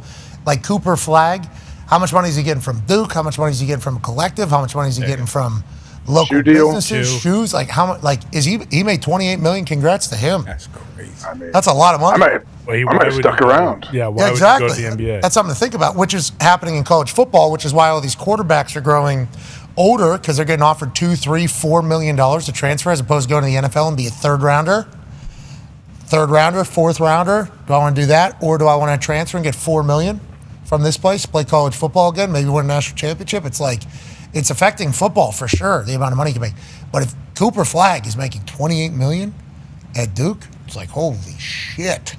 You start looking at the future for a lot of these, like Swagoo's kid. Yeah. He's got to make so much money. Did you hear his personality? He was mic'd Yeah, up. he's mic'd up at the Team USA thing. Beloved, it seemed like, by his teammates. Great personality. Obviously very well connected in the world. And Swagoo might have his daughter, I think, is... Yeah, she's like the number one volleyball player, isn't she? Yeah, his son is now Team USA basketball player as a teenager. It's like, I think his wife, former WNBA player. Yeah. I believe we looked it up. Yep.